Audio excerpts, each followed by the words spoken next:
Bab 881 Situasi Sulit. Aku tidak hanya ingin menghidupkannya kembali dari kematian, aku juga akan memberinya kesempatan. Mendengar kata-kata Ye Xuan, semua orang menjadi sangat gembira. Tak seorang pun meragukan kata-katanya. Lagi pula, mereka telah menyaksikannya melakukan begitu banyak keajaiban. Selama Ye Xuan mengatakan itu mungkin, itu pasti akan terjadi. Hua Rufeng mulai bersujud di tanah sambil meneteskan air mata syukur. Ia tak tahu harus berkata apa untuk mengungkapkan perasaannya. Setelah itu, Ye Xuan pergi ke sisi Aolei dan dia mengeluarkan pil pemulihan tingkat abadi. Ya ampun, ini ternyata pil pemulihan tingkat abadi. Dari mana Ye Xuan mendapatkan begitu banyak pil itu? Ini kan pil yang sama yang menyelamatkanku. Gao Sun sangat terkejut saat ini. Ye Xuan tidak hanya menggunakan pil ini untuk menyelamatkannya, tetapi juga menggunakan beberapa pil dalam pertarungan melawan Meng Yu. Berapa banyak pil yang dimilikinya? Yang tidak diketahui Gao Sun adalah Ye Xuan punya ratusan pil obat semacam itu. Kalau dia tahu, giginya pasti sudah copot saat itu juga. Ye Xuan kemudian mengedarkan teknik kultivasinya untuk mengaktifkan kembali meridian Aolei guna menyempurnakan efek pil obat. Lalu, katanya, retakan di lautan kesadarannya telah membusuk selama bertahun-tahun. Tidak akan mudah untuk memperbaikinya sepenuhnya. Selama 2 bulan ke depan, kalian semua harus melindungi Gua Awan Langit dengan baik dan menstabilkan sekte. Tanpa kehadiran kakak senior Ao, banyak situasi tak terduga mungkin terjadi. Seseorang harus mengambil alih kepemimpinan dan mengendalikan situasi. Setelah mendengar kata-kata Ye Xuan, Gao Sun dan Yue Lun setuju tanpa ragu. Gao Sun berkata, "Saudara muda Ye, kau tidak perlu khawatir. Aku masih di sini dan tidak akan membiarkan siapapun memanfaatkan situasi ini untuk merugikan sekte." Yue Lun menimpali, "Kalau begitu aku akan bertanggung jawab melindungi Gua Awan Langit." "Kakak senior Gao Sun, kau akan bertanggung jawab atas keselamatan sekte. Waspadalah terhadap mereka yang berniat jahat. Banyak orang akan memanfaatkan situasi ini untuk membuat masalah dan melemahkan kekuatan sekte kita." Orang-orang yang disebutkan Yue Lun memang ada. Meskipun sekte Dewa Gurun Agung tampak harmonis di permukaan, ada orang-orang yang menyembunyikan keinginan jahat mereka, yang ditekan oleh Aolei. Jika mereka mengetahui kematiannya, maka mereka pasti akan mengambil tindakan. Tidak peduli bagaimana orang mengatakannya, ada banyak spesies di hutan, dan mustahil untuk menjaga semuanya tetap pada tempatnya. Jangan khawatir, aku akan mengawasi semuanya. Bagaimanapun, jika mereka membuat masalah, mereka akan menanggung akibatnya. Setelah mengatakan ini dengan dingin, Gao Sun meninggalkan Gua Awan Langit tanpa ragu-ragu untuk mengambil alih keseluruhan situasi.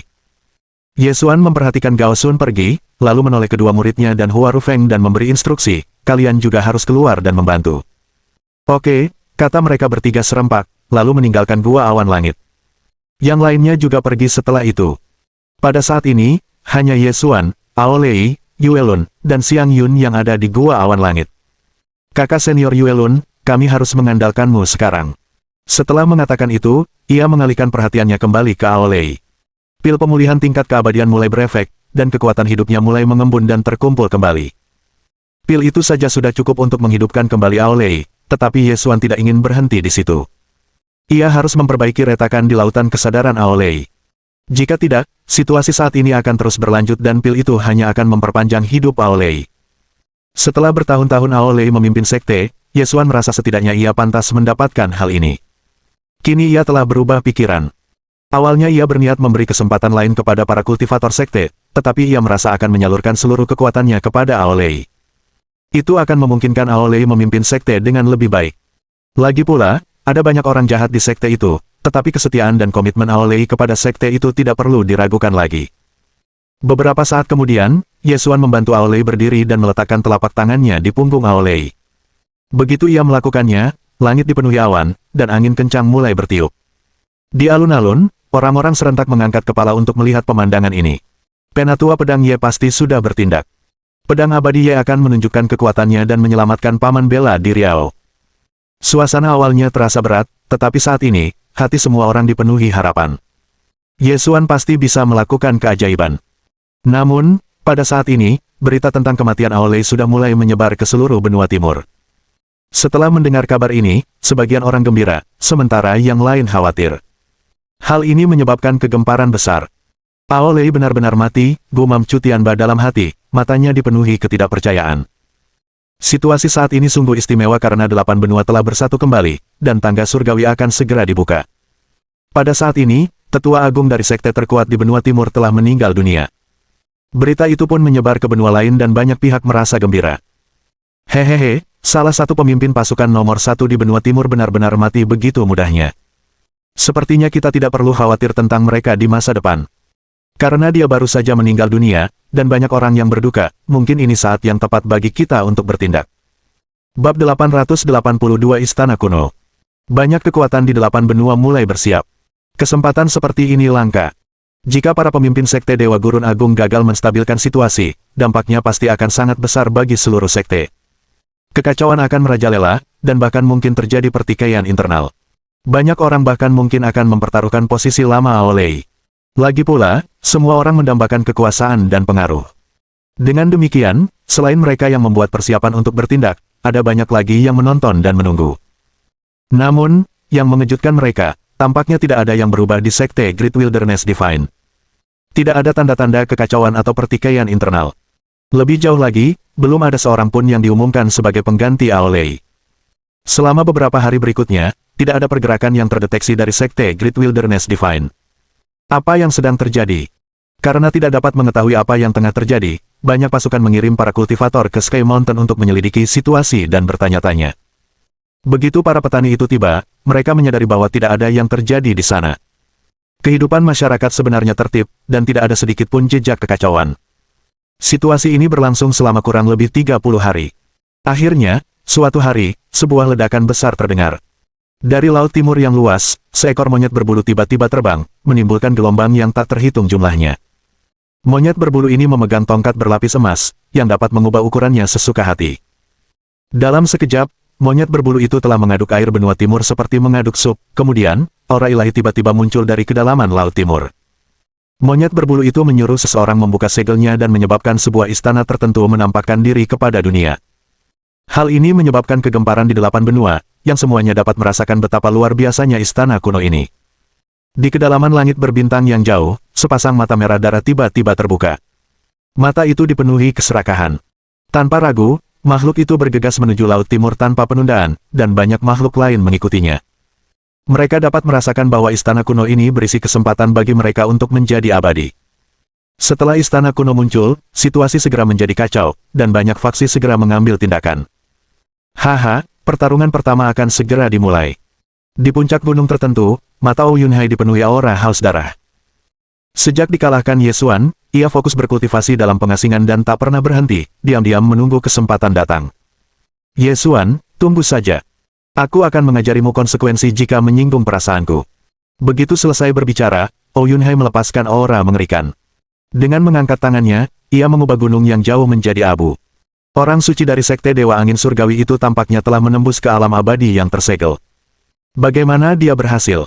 Mungkin semua ini berkat kekuatan di belakangnya. Sekte Dewa Angin Surgawi juga merupakan kekuatan besar dengan sejarah panjang. Fondasinya kokoh dan bahkan lebih kuat daripada Sekte Dewa Gurun Raya. Selain itu, mereka juga didukung oleh para pendahulu mereka di dunia Dao Surgawi. Sebagai murid yang paling berpotensi, Ou Yunhai dididik dengan ketat, dan diberi bimbingan serta sumber daya terbaik. Wajahnya dipenuhi dengan sikap menantang saat ia memandang ke arah timur, bergumam, sebuah istana kuno telah muncul. Apakah ini kebetulan, ataukah kehendak surga? Ye Xuan, aku pasti akan membunuhmu kali ini. Situasi saat ini sangat aneh, dan kemunculan istana kuno itu mungkin merupakan pertanda sekaligus peluang. Pasti ada banyak harta karun di dalamnya, dan banyak ahli alam kuno yang mendekati akhir hayat mereka telah muncul dari pengasingan untuk pergi ke sana. Kekacauan yang disebabkan oleh monyet kecil itu telah menyeret ke-8 benua ke dalamnya. Namun, saat ini, suasana di benua timur terasa sangat aneh. Setelah mengetahui informasi ini, Penatua Tongtian menjadi marah dan menghancurkan meja di depannya.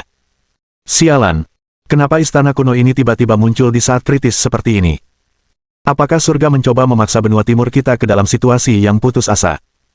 Tetua Tongtian juga mendengar kabar meninggalnya Aolei, yang membuatnya sedih. Dengan kondisi Sekte Dewa Gurun Agung saat ini, dan kemunculan istana kuno, keadaan benua timur tampaknya tidak baik. Lagi pula, Sekte Great Wilderness Divine merupakan kekuatan terkuat di benua timur, dan satu dari sedikit yang mampu bersaing dengan kekuatan di benua lain. Kemungkinan akan memakan waktu beberapa tahun bagi mereka untuk pulih dari kematian Aolei, yang akan menempatkan benua timur pada posisi yang tidak menguntungkan, karena mereka tidak akan dapat membantu kekuatan lain di benua timur. Penatua Tongtian awalnya ingin menunggu saat yang tepat sambil ia menjadi lebih kuat, tetapi kemunculan istana kuno ini mengacaukan rencananya. Sialan monyet bodoh itu. Bab 883 di Tenterhooks. Kalau sampai terjadi perang di Laut Timur benua timur, sudah pasti akan menimbulkan kekacauan besar dan kehancuran di benua timur yang belum pulih dari serbuan binatang buas dan monster aneh. Mungkinkah benua timur menanggung peristiwa besar seperti ini lagi? Rasanya akan sulit. Melihat raut wajah tetua Tongtian yang murka, raut wajah Taois Changhai pun berubah serius. Ia pun mendesah dan bergumam getir, mengapa Olei harus meninggal di saat kritis seperti ini? Semua ini terlalu mendadak. Ia tidak mengerti bagaimana atau mengapa hal itu terjadi. Lagi pula, usianya bahkan lebih tua dari Aolei, tetapi masih banyak tahun yang akan datang. Dilihat dari situasi saat ini, jika Sekte Great Wilderness Divine tidak mengirimkan perwakilannya, pasukan benua timur akan berada pada posisi yang kurang menguntungkan, terutama karena Sekte Great Wilderness Divine merupakan rumah bagi satu-satunya ahli alam abadi tersegel di benua timur. Akan tetapi, setelah kematian Aolei, Yesuan tidak pernah terlihat lagi di luar sekte, yang berarti sekte tersebut kini menghadapi banyak tantangan. Guru, apa yang harus kita lakukan sekarang? Tanya Penatua Tongtian serius. Saat ini, ia belum punya solusi untuk menghadapi situasi ini. Setelah berpikir sejenak, Taois Changhai berkata, munculnya istana kuno ini berarti pasti akan ada banyak harta karun yang bermunculan. Kita tidak boleh melewatkan kesempatan langka ini. Bahkan jika Sekte Dewa Belantara Agung tidak dapat memberi kita bantuan, kita harus mengandalkan kekuatan kita sendiri. Setelah menarik napas dalam-dalam, Taois Changhai berdiri dan berkata dengan ekspresi serius, sampaikan perintahku. Semua murid harus segera berangkat. Kita akan menuju Laut Timur untuk memanfaatkan kesempatan yang menantang surga ini. Di istana kuno, seseorang tidak hanya harus cukup kuat, tetapi juga harus cukup beruntung. Dengan keberuntungan yang cukup, bahkan petani terlemah pun mungkin bisa menuai hasil. Benua Timur adalah wilayah kekuasaan mereka, jadi mereka tidak ingin kalah dengan kekuatan dari benua lain, meskipun Sekte Great Wilderness Divine tidak dapat berpartisipasi. Pada saat ini, banyak kultivator dari berbagai kekuatan bergegas ke Laut Timur, menyebabkan area tersebut menjadi ramai. Namun, tidak ada seorang pun dari Sekte Dewa Gurun Agung yang hadir. Akibatnya, banyak kultivator mulai berspekulasi tentang apa yang terjadi di sekte tersebut. Mereka percaya bahwa sekte tersebut sedang kacau, dan semua orang berebut posisi Aolei. Oleh karena itu, akibat pertikaian internal, mereka tidak punya waktu untuk berpartisipasi dalam penjelajahan istana kuno. Kembali di Sekte Great Wilderness Divine, semua murid menunggu dengan cemas di sekitar puncak Cloud Sky. Ya ampun, kenapa tidak ada kabar sama sekali? Mereka benar-benar membuatku cemas. Ya, mengapa tidak ada pembaruan sama sekali? Beberapa hari yang lalu, saya mendengar dari yang lain bahwa sebuah istana kuno telah muncul di Laut Timur. Para murid dari berbagai faksi besar telah bergegas datang. Saat ini, Laut Timur sudah penuh sesak dan sangat kacau. Lagi pula, kesempatan yang luar biasa seperti ini mungkin hanya datang sekali seumur hidup. Jika kita melewatkannya, aku khawatir kita tidak akan pernah punya kesempatan untuk menemuinya lagi. Mereka semua cemas dan tidak sabar, tetapi karena mereka belum menerima perintah apapun, tak seorang pun berani bergerak. Gao Sun bisa mendengar apa yang mereka bicarakan, tetapi ekspresinya tetap serius dan tak tergerak. Meski begitu, dalam hati, dia merasa cemas dengan kondisi Aolei. Sesekali, dia akan melihat ke arah gua awan langit, berharap Yesuan dan yang lainnya akan muncul. Namun, lebih dari sebulan telah berlalu, dan masih belum ada kabar dari gua itu. Pada saat ini, Lucio bergegas berjalan dan berbisik di telinga Gao Sun. Saudara senior Gao, orang-orang bilang sekte kita sedang kacau. Ini mungkin tidak baik untuk reputasi kita. Menurut pendapatmu, haruskah kita keluar untuk menghilangkan persepsi negatif ini agar tidak menyebar? Gao Sun mengerutkan kening. Namun, setelah berpikir sejenak, ia menggelengkan kepala dan berkata, tidak perlu. Mereka boleh mengatakan apapun. Ketika kebenaran terungkap, semua rumor akan berhenti. Ekspresi Lucio menjadi canggung saat dia melanjutkan, apakah kita benar-benar akan mengabaikan istana kuno? Melihat para murid berdiskusi tentang masalah itu, Lucio merasa tidak berdaya. Hari ini, banyak murid datang untuk meminta informasi kepadanya. Mereka semua ingin pergi dan melihat apakah mereka bisa mendapatkan beberapa peluang di sana. Namun, karena Gao Sun tidak memberi perintah apapun, mereka hanya bisa menunggu dengan cemas dan getir. Saat ini, Lucio tahu bahwa para murid mulai tidak sabar. Jika situasi ini terus berlarut-larut, mungkin akan terjadi kekacauan. Sekte Dewa Gurun Agung selalu sangat bebas. Para kultivator dapat memilih jalur kultivasi yang berbeda sesuai dengan bakat dan preferensi mereka. Sebagai guru, mereka hanya perlu membimbing murid-muridnya dan mencegah mereka mengambil jalan yang salah. Oleh karena itu, semua murid ini sangat mandiri dan biasanya akan mengambil inisiatif untuk melakukan apa yang mereka anggap terbaik. Saat itu, mereka semua ingin pergi ke Laut Timur untuk bersenang-senang dan memperebutkan peluang, tetapi mereka dihalangi oleh Gao Sun. Jika situasi ini terus berlanjut, pasti akan menimbulkan konflik. Mungkin jika satu atau dua orang memutuskan untuk memberontak, itu tidak akan menjadi masalah, tetapi jika itu memicu pertikaian internal yang besar, sekte tersebut akan menderita kerugian besar. Gao Sun juga menyadari hal ini. Setelah berbalik untuk melihat ke arah gua awan langit sekali lagi, ia mendesah penuh emosi. Bab 884 mengirim tim. Gao Sun berada di bawah tekanan yang sangat besar saat itu. Ia juga tahu bahwa ia tidak bisa menghentikan para muridnya untuk berebut kesempatan, jadi ia merasa sangat tertekan. Adik muda Ye, apa yang kau lakukan? Aku benar-benar tidak tahan lagi, gumamnya. Melihat kerumunan itu, dia akhirnya berkata, Gao Sun tak bisa menahan diri untuk bergumam dalam hatinya, lalu berkata, karena ini adalah kesempatan, kita para kultivator tidak boleh melewatkannya. Mengingat situasi saat ini, mungkin butuh waktu lama bagi kakak senior Ao untuk sadar. Saat itu, mungkin sudah terlambat. Adik muda Lu, aku tidak bisa meninggalkan sekte Dewa Gurun besar saat ini, jadi kau harus memimpin tim, bawalah adik muda Li dan para tetua lainnya bersamamu. Setelah mendengar ini, para murid di tempat kejadian segera menjadi bersemangat dan hampir tidak dapat menahan diri. Sekarang Gao Sun telah memberi lampu hijau, mereka dapat bergegas ke Laut Timur untuk memperjuangkan peluang mereka sendiri. Namun, saat ini, banyak murid juga sangat khawatir. Mereka takut tidak bisa kembali kali ini.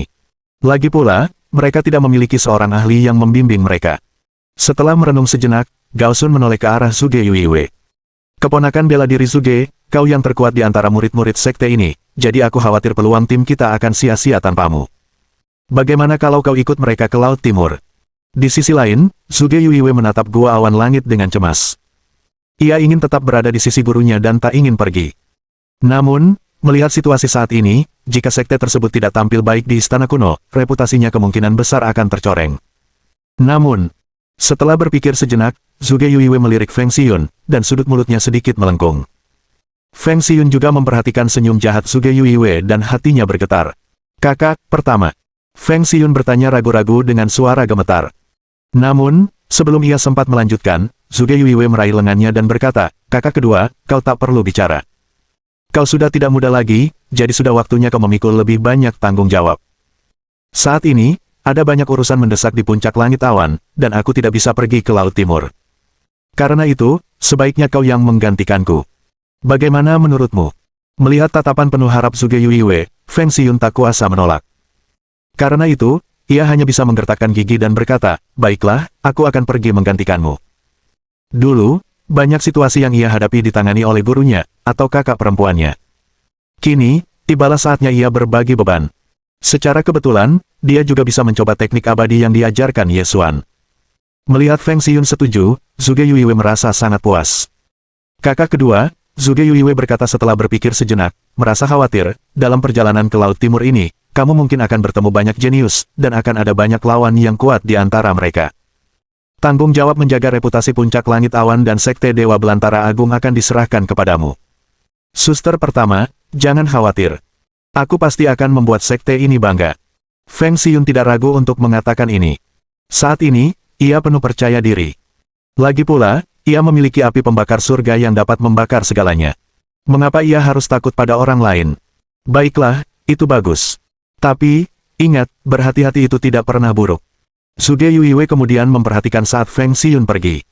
Sekarang setelah Feng Xiyun, seorang jenius alam tertinggi yang tak tertandingi telah mengambil tindakan, peluang keberhasilan sekte tersebut menjadi jauh lebih tinggi. Lebih jauh lagi, dia bukanlah seorang ahli alam tertinggi biasa, melainkan seorang yang memiliki tubuh suci abadi dan api pembakar surga. Oleh karena itu, Zhuge Yuiwei sama sekali tidak mengkhawatirkan Feng Xiyun. Di sisi lain, di gua awan langit, cahaya kemasan dapat terlihat, sementara rune dewa yang pekat terus berkedip-kedip, membuat gua itu sangat terang. Pada saat ini, Ye Xuan mengerahkan segenap tenaganya untuk memperbaiki keretakan di lautan kesadaran Aolei guna mencegah timbulnya masalah apapun dalam kultivasinya di masa mendatang. Selama 40 hari terakhir, keretakan itu hampir sepenuhnya diperbaiki. Sekarang sudah bisa dianggap selesai. Dia hanya perlu. Setelah menyalurkan sisa tenaganya, Ye Xuan membuka matanya, dan beban di tubuhnya pun terasa jauh lebih ringan. Dia telah menghabiskan hampir seluruh waktu terjaganya untuk tugas ini, dan hal itu telah membuatnya kelelahan. Adik muda Ye, bagaimana keadaan kakak senior Ao? Yuelun berdiri dengan gugup di belakang Ye Xuan. Melihat Ye Xuan sudah selesai bekerja, ia tak sabar untuk bertanya.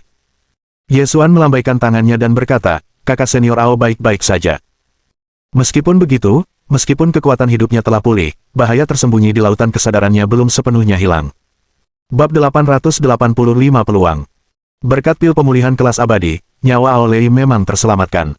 Namun, jika retakan di lautan kesadarannya tidak diperbaiki, lukanya akan kambuh lagi. Oleh karena itu, tujuan Ye Xuan saat ini adalah memperbaiki retakan ini sepenuhnya. Ia telah memasukkan aura Chaos Immortal Peach ke dalam tubuh Ao Lei, yang telah memperbaiki sekitar 80% retakan. Namun, untuk 20% sisanya, Ye Xuan tidak bisa lagi melakukannya sendiri. Ia membutuhkan Ao Lei untuk menerobos dan mencapai alam kuno.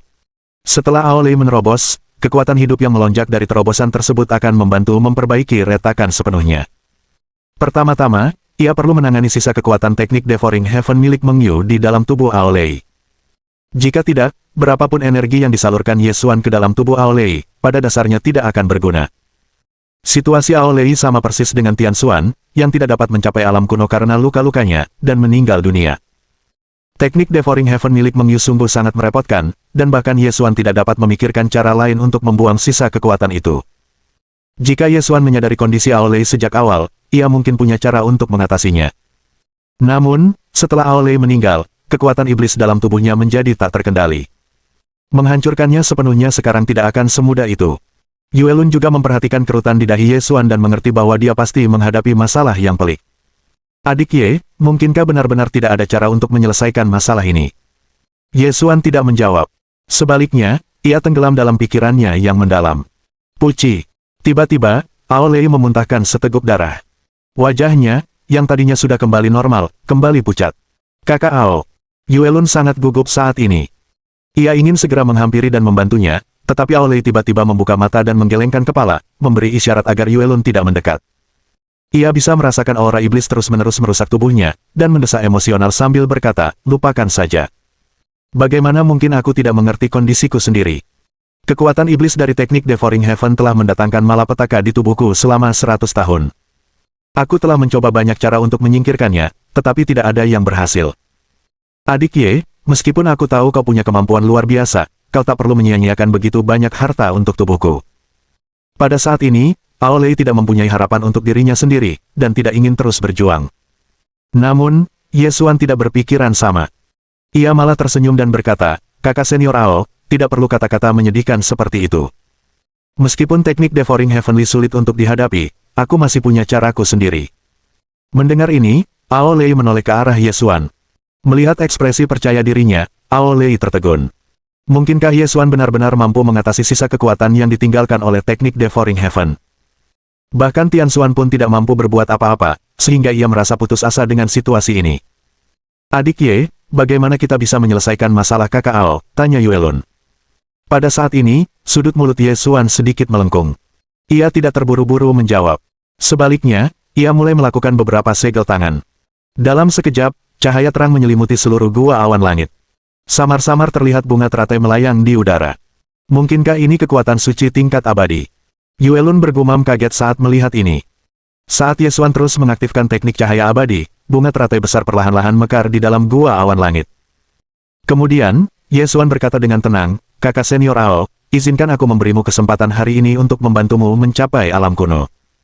Mata Ao Lei terbelalak tak percaya saat Ye Xuan perlahan mendorong teratai raksasa itu ke arahnya.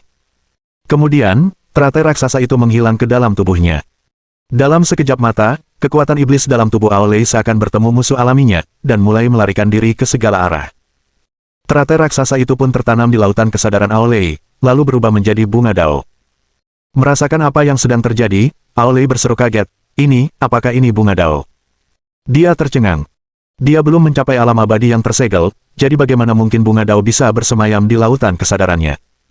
Dalam keadaan normal, hanya ada 3 kemungkinan bagi bunga dao untuk muncul di tubuh seseorang. Yang pertama adalah berhasil menjadi abadi, dan yang kedua adalah mewarisi warisan orang suci atau orang suci wanita dari sekte kuno, seperti peri reinkarnasi. Kemungkinan terakhir adalah jika seseorang merupakan reinkarnasi dari seorang ahli yang hebat. Misalnya, Xiang Yun terlahir dengan bunga dao. Namun, situasi Ao Lei tidak sesuai dengan mereka semua, jadi bagaimana ini bisa terjadi? Bagaimana Ye Xuan bisa memberinya bunga dao? Ini sepertinya tidak benar. Mungkinkah dia menanamkan daunnya dengan tubuhnya? Setelah keterkejutannya mereda, Ao Lei menemukan sesuatu yang aneh. Meskipun bunga dao berada di lautan kesadarannya, bunga itu bukan miliknya. Tampaknya Ye Xuan telah menanam bunga dao miliknya sendiri di tubuh Ao Lei dan menggunakannya untuk membantunya melenyapkan sisa kekuatan. Begitu dia menyadari situasi ini, hati Ao Lei dipenuhi dengan keterkejutan dan rasa syukur. Astaga! Metode ini terlalu mengerikan. Jika metode Ye Xuan benar-benar berhasil, maka tingkat kultivasinya pun akan mendapat manfaat dari ini, dan akan ada lebih sedikit hambatan dalam jalur kultivasinya di masa depan. Kesempatan baik yang diberikan Ye Xuan kepadanya jelas tidak sesederhana yang dibayangkannya. Bagaimana dia harus membalas budi sebesar itu? Saat bunga dao berhasil berakar, teknik cahaya abadi Ye Xuan dilepaskan sepenuhnya, dan terus-menerus mengirimkan energi ke tubuh Ao Lei. Bunga dao ini dipadatkan oleh Ye Xuan setelah dia memahami misteri persik abadi kekacauan dan teknik cahaya abadi.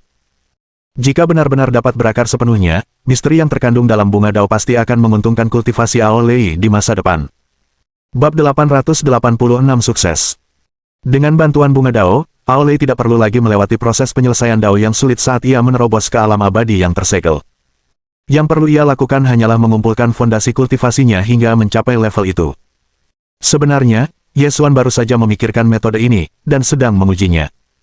Ia tidak menyangka metode ini akan berhasil, dan ia sangat gembira.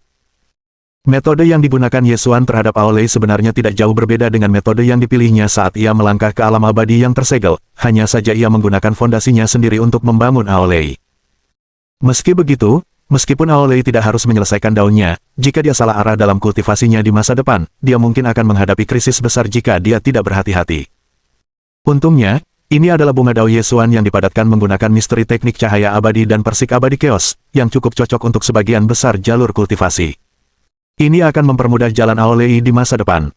Pada saat ini, Ye Xuan sekali lagi meledak dengan kekuatan dan berteriak, "Tekan!"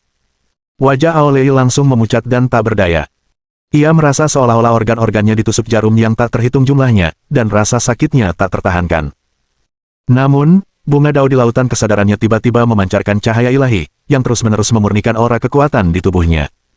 Begitu ia menyadari apa yang terjadi, Ao Lei sangat gembira. Itu benar-benar berhasil. Yue Lun terkejut. Ia tidak mengerti apa yang telah dilakukan Ye Xuan, tetapi ia tahu bahwa kekuatan iblis dalam tubuh Ao Lei hampir hancur. Dengan demikian, gelombang kelegaan pun melanda dirinya, dan beban di hatinya terangkat. Bagus sekali, adik muda Ye. Kau berhasil menyelesaikan masalah pelik seperti itu. Yue Lun menatap Ye Xuan dengan penuh kekaguman dan kekaguman saat berbicara. Pria yang ia cintai sungguh luar biasa. Setelah beberapa waktu berlalu, kekuatan iblis dalam tubuh Ao Lei sepenuhnya dimurnikan. Sudut mulut Ye Xuan melengkung saat ia berkata, "Kakak Ao, sekaranglah saatnya. Berkonsentrasilah dan serap semua kekuatan ini."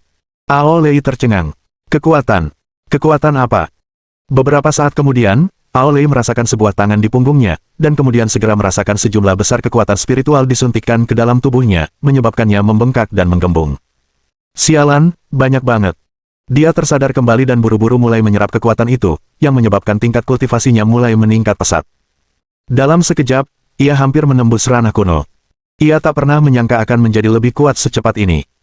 Melihat ini, Ye Xuan menarik kembali telapak tangannya dan berkata, "Kakak senior Ao, aku serahkan kekuatan ini padamu untuk disempurnakan. Seberapa jauh kau bisa berkembang, itu tergantung pada usahamu sendiri." Ao Lei tidak menjawab. Sebaliknya, ia berusaha sekuat tenaga untuk menyempurnakan kekuatannya, menyadari betul bahwa kekuatan ini adalah kesempatan yang diberikan Ye Xuan kepadanya untuk membantunya menerobos dan mencapai alam kuno. Ia sangat bersyukur, tetapi karena situasi saat ini, ia harus memfokuskan perhatiannya pada pemurnian kekuatan. Oleh karena itu, ia hanya mengukir kebaikan ini di dalam hatinya. Setelah beberapa saat, Ao Lei jatuh ke dalam kondisi misterius. Kekuatan yang diberikan Ye Xuan kepadanya terus-menerus mengubah bunga dao di lautan kesadarannya. Ye Xuan tahu bahwa begitu Ao Lei bangun, ia akan menjadi seorang kultivator alam kuno. Mengenai apakah ia mencapai tahap awal atau puncak alam kuno, itu tergantung pada dirinya sendiri. Aku sangat lelah. Setelah menyalurkan begitu banyak kekuatan dan mengedarkan teknik kultivasinya dalam waktu yang lama, dia sudah sangat lelah. Ketika Yue Lun melihat ini, dia tersenyum dan menghampirinya, memijat bahunya. "Adik Ye, karena kamu sudah bekerja keras, aku akan membiarkanmu menikmati layanan pijat spesialku." Kekuatan yang digunakannya tepat, yang menyebabkan Ye Xuan tanpa sadar mengeluarkan erangan nyaman. Memem, ini bagus sekali. Dia menikmati pijatan itu beberapa saat, sebelum tiba-tiba menariknya ke dalam pelukannya. Kakak senior Yuelun, kamu lelah karena berjaga, jadi biar aku pijat sekarang. Wajah Yuelun langsung memerah setelah mendengar ini. Ia lalu berbalik dan menatap ke arah Aolei.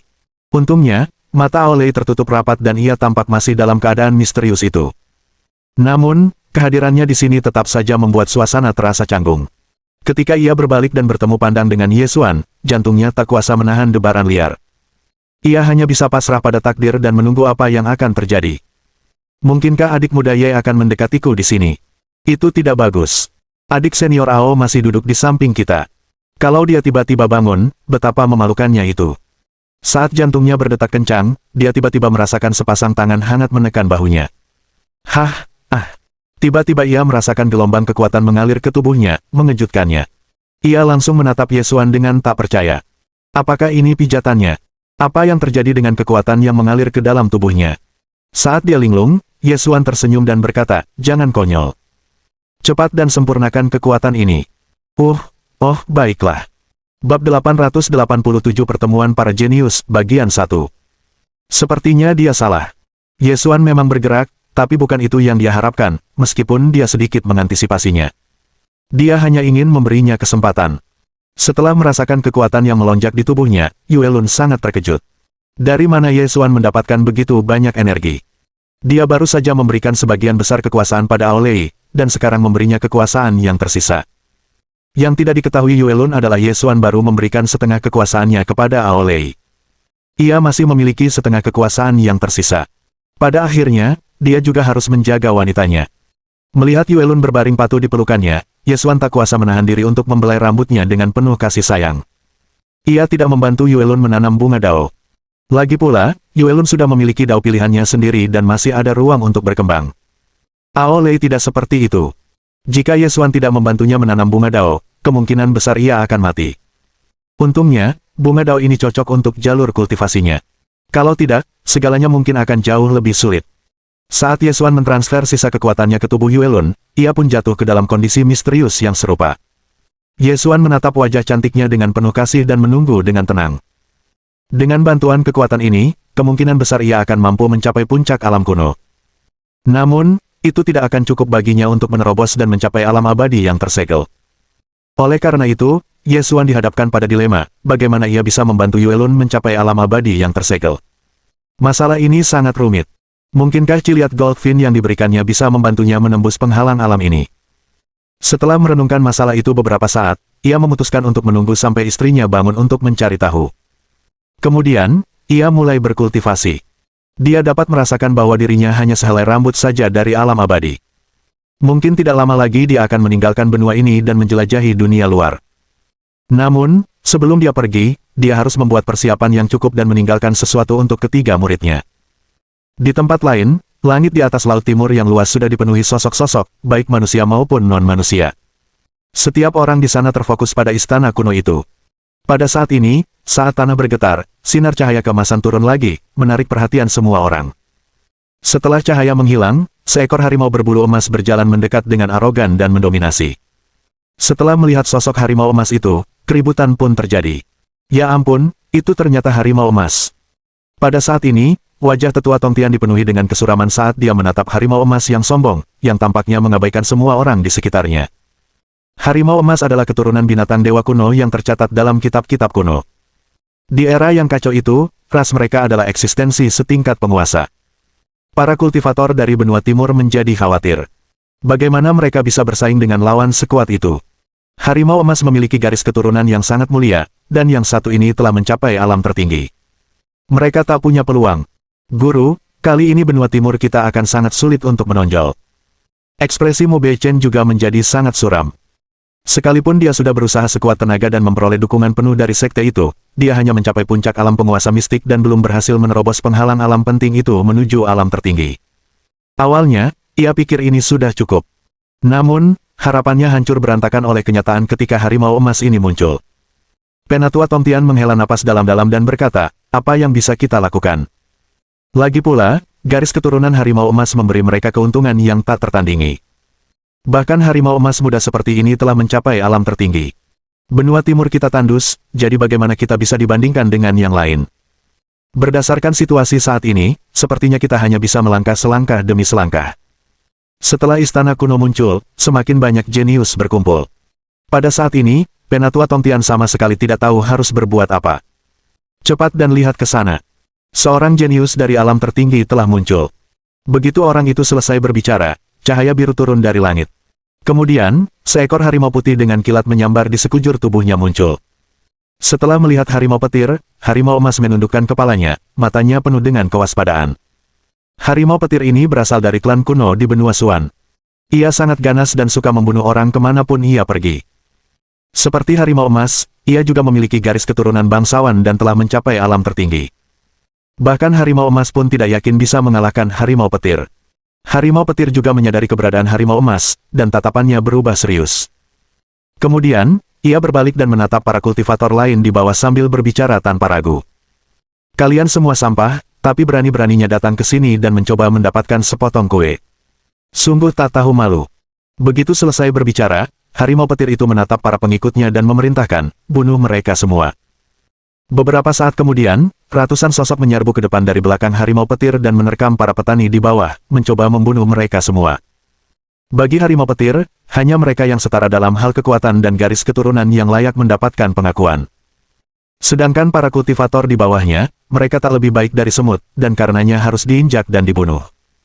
Bab 888 Gathering of Geniuses, Bagian 2. Melihat binatang buas itu menyerbu, para pembudidaya di benua timur tercengang. Sialan, kita tidak memprovokasi orang ini, tapi dia sudah mencoba membunuh kita. Apa-apaan ini? Ayo kita lawan mereka. Dalam sekejap mata, perimeter pertahanan terbentuk, dan pertempuran yang kacau pun dimulai. Di sisi lain, harimau emas hanya menyaksikan situasi itu dengan acuh tak acuh. Ia tidak seganas harimau petir, tetapi ia juga tidak peduli dengan nyawa para kultivator ini. Bagaimanapun, jika pertempuran sengit dimulai, para kultivator benua timur akan menjadi target pertama. Mengingat betapa lemahnya mereka, akan mudah untuk melenyapkan mereka terlebih dahulu. Lagi pula, mereka tidak layak bersekutu dengan siapapun. Namun, pada saat itu, lampu hijau menyala, dan sekuntum bunga teratai pun mekar. Melihat pemandangan ini, semua orang mendongak dan melihat ke atas. Di langit, mereka melihat sosok indah melayang di atas teratai. Peri reinkarnasi. Para kultivator sangat gembira melihatnya. Sang Santa dari Sekte Dewa Danau Giok telah datang menyelamatkan mereka. Kebetulan, ia sudah selesai menerima warisan dari Sekte Dewa Danau Giok. Pada saat ini, ia tiba-tiba mengeluarkan kekuatan dan menerbangkan para pengikut harimau petir. Kemudian, tatapannya bertemu dengan harimau petir. Aura yang dipancarkannya tak kalah dengan aura yang dipancarkan sang putri. Malahan, ia bahkan unggul. Menarik. Jadi, benua timur memang punya orang-orang jenius. Kemudian, harimau petir mengamati peri reinkarnasi lebih dekat. Ia menyadari ada sosok bayangan yang sangat menakutkan yang melindunginya diam-diam. Ia kemudian mengerti apa yang sedang terjadi dan tersenyum jijik. Cih, dia cuma calon penerus yang dipilih oleh eksistensi yang kuat. Sesaat, kupikir dia benar-benar jenius yang tak tertandingi. Begitu selesai berbicara, harimau petir itu meletuskan energi petir, menyebabkan Laut Timur bergemuruh. Rune-rune suci muncul di sekujur tubuhnya, dan percikan api berderak muncul di udara, menyengat kulit siapapun yang bersentuhan dengannya. Peri reinkarnasi tidak tinggal diam saat ini terjadi. Ia mengulurkan tangannya dan terus-menerus melakukan berbagai segel, melepaskan kekuatan penekan yang dahsyat. Aura keduanya saling berbenturan, menimbulkan gelombang besar di permukaan laut. Astaga! Apakah ini seperti pertarungan antara para jenius yang tak tertandingi? Ini benar-benar terlalu menakutkan. Banyak orang menyaksikan kejadian itu dengan mata terbelalak. Mereka hampir tidak bisa memahami apa yang sedang terjadi. Namun, satu hal yang mereka lihat adalah kedua petarung itu tampak sama-sama tangguh. Sayangnya, peri reinkarnasi hanya memaksakan diri untuk bertahan. Ia sangat menyadari bahwa ia berada dalam posisi yang kurang menguntungkan, dan mendesah dalam hati. Perbedaan yang ditimbulkan oleh garis keturunan bangsawan sungguh tirani. Setelah pertukaran pertama itu, secercah kekaguman muncul di mata harimau petir. Wanita manusia, kau cukup hebat. Sepanjang hidupku, jumlah orang yang bisa menahan salah satu jurusku bisa dihitung dengan telapak tangan. Karena kau bisa menangkis seranganku, itu artinya kekuatanmu memang lumayan. Aku punya harapan besar pada orang jenius sepertimu. Sekarang, saatnya kau menentukan pilihan. Pilihan pertama adalah menjadi peliharaanku dan melayaniku. Pilihan kedua adalah dibunuh olehku. Begitu selesai bicara, tatapannya berubah dingin. Hal yang paling disukainya adalah mengalahkan para jenius lain dan menempatkan mereka pada tempatnya. Rasanya sangat menyegarkan. Jika pihak lain menolak untuk tunduk, maka itu akan membunuh mereka. Itu tidak akan meninggalkan benih masalah di masa depan. Harimau ini terlalu sombong. Dia benar-benar ingin peri reinkarnasi menjadi peliharaannya. Kerumunan itu gempar. Peri reinkarnasi adalah saintes dari Istana Ilahi Danau Giok. Apa yang memberi harimau ini kualifikasi untuk menjadi begitu sombong? Pada saat ini, gelombang kemarahan bergejolak di hati semua orang. Mereka merasa bahwa harimau ini secara tidak langsung juga menghina mereka, dan memperlakukan mereka seperti hewan peliharaan dan semut. Sungguh merendahkan. Sialan. Binatang nekat ini berani meremehkan kita. Kau pikir kau siapa? Beraninya kau mengatakan kata-kata lancang seperti itu. Pada saat ini, seorang pemuda tidak dapat menahan amarahnya dan mengucapkan kata-kata ini. Namun, tepat saat ia selesai berbicara, kepalanya langsung jatuh ke tanah. Perbedaan kekuatannya terlalu besar. Setelah melihat pemuda ini terbunuh di depannya, Tetua Tongtian mengepalkan tinjunya karena marah. Jika dia cukup kuat, dia akan menyerang dan memberi pelajaran pada harimau petir ini. Peri reinkarnasi pun murka melihat ini. Orang ini sama sekali tidak terkejut saat membunuh orang lain. Pada saat ini, harimau petir berbicara lagi. Hehe, aku beri kamu waktu lagi. Kamu harus benar-benar memikirkannya. Kalau tidak, banyak orang akan mati karenamu.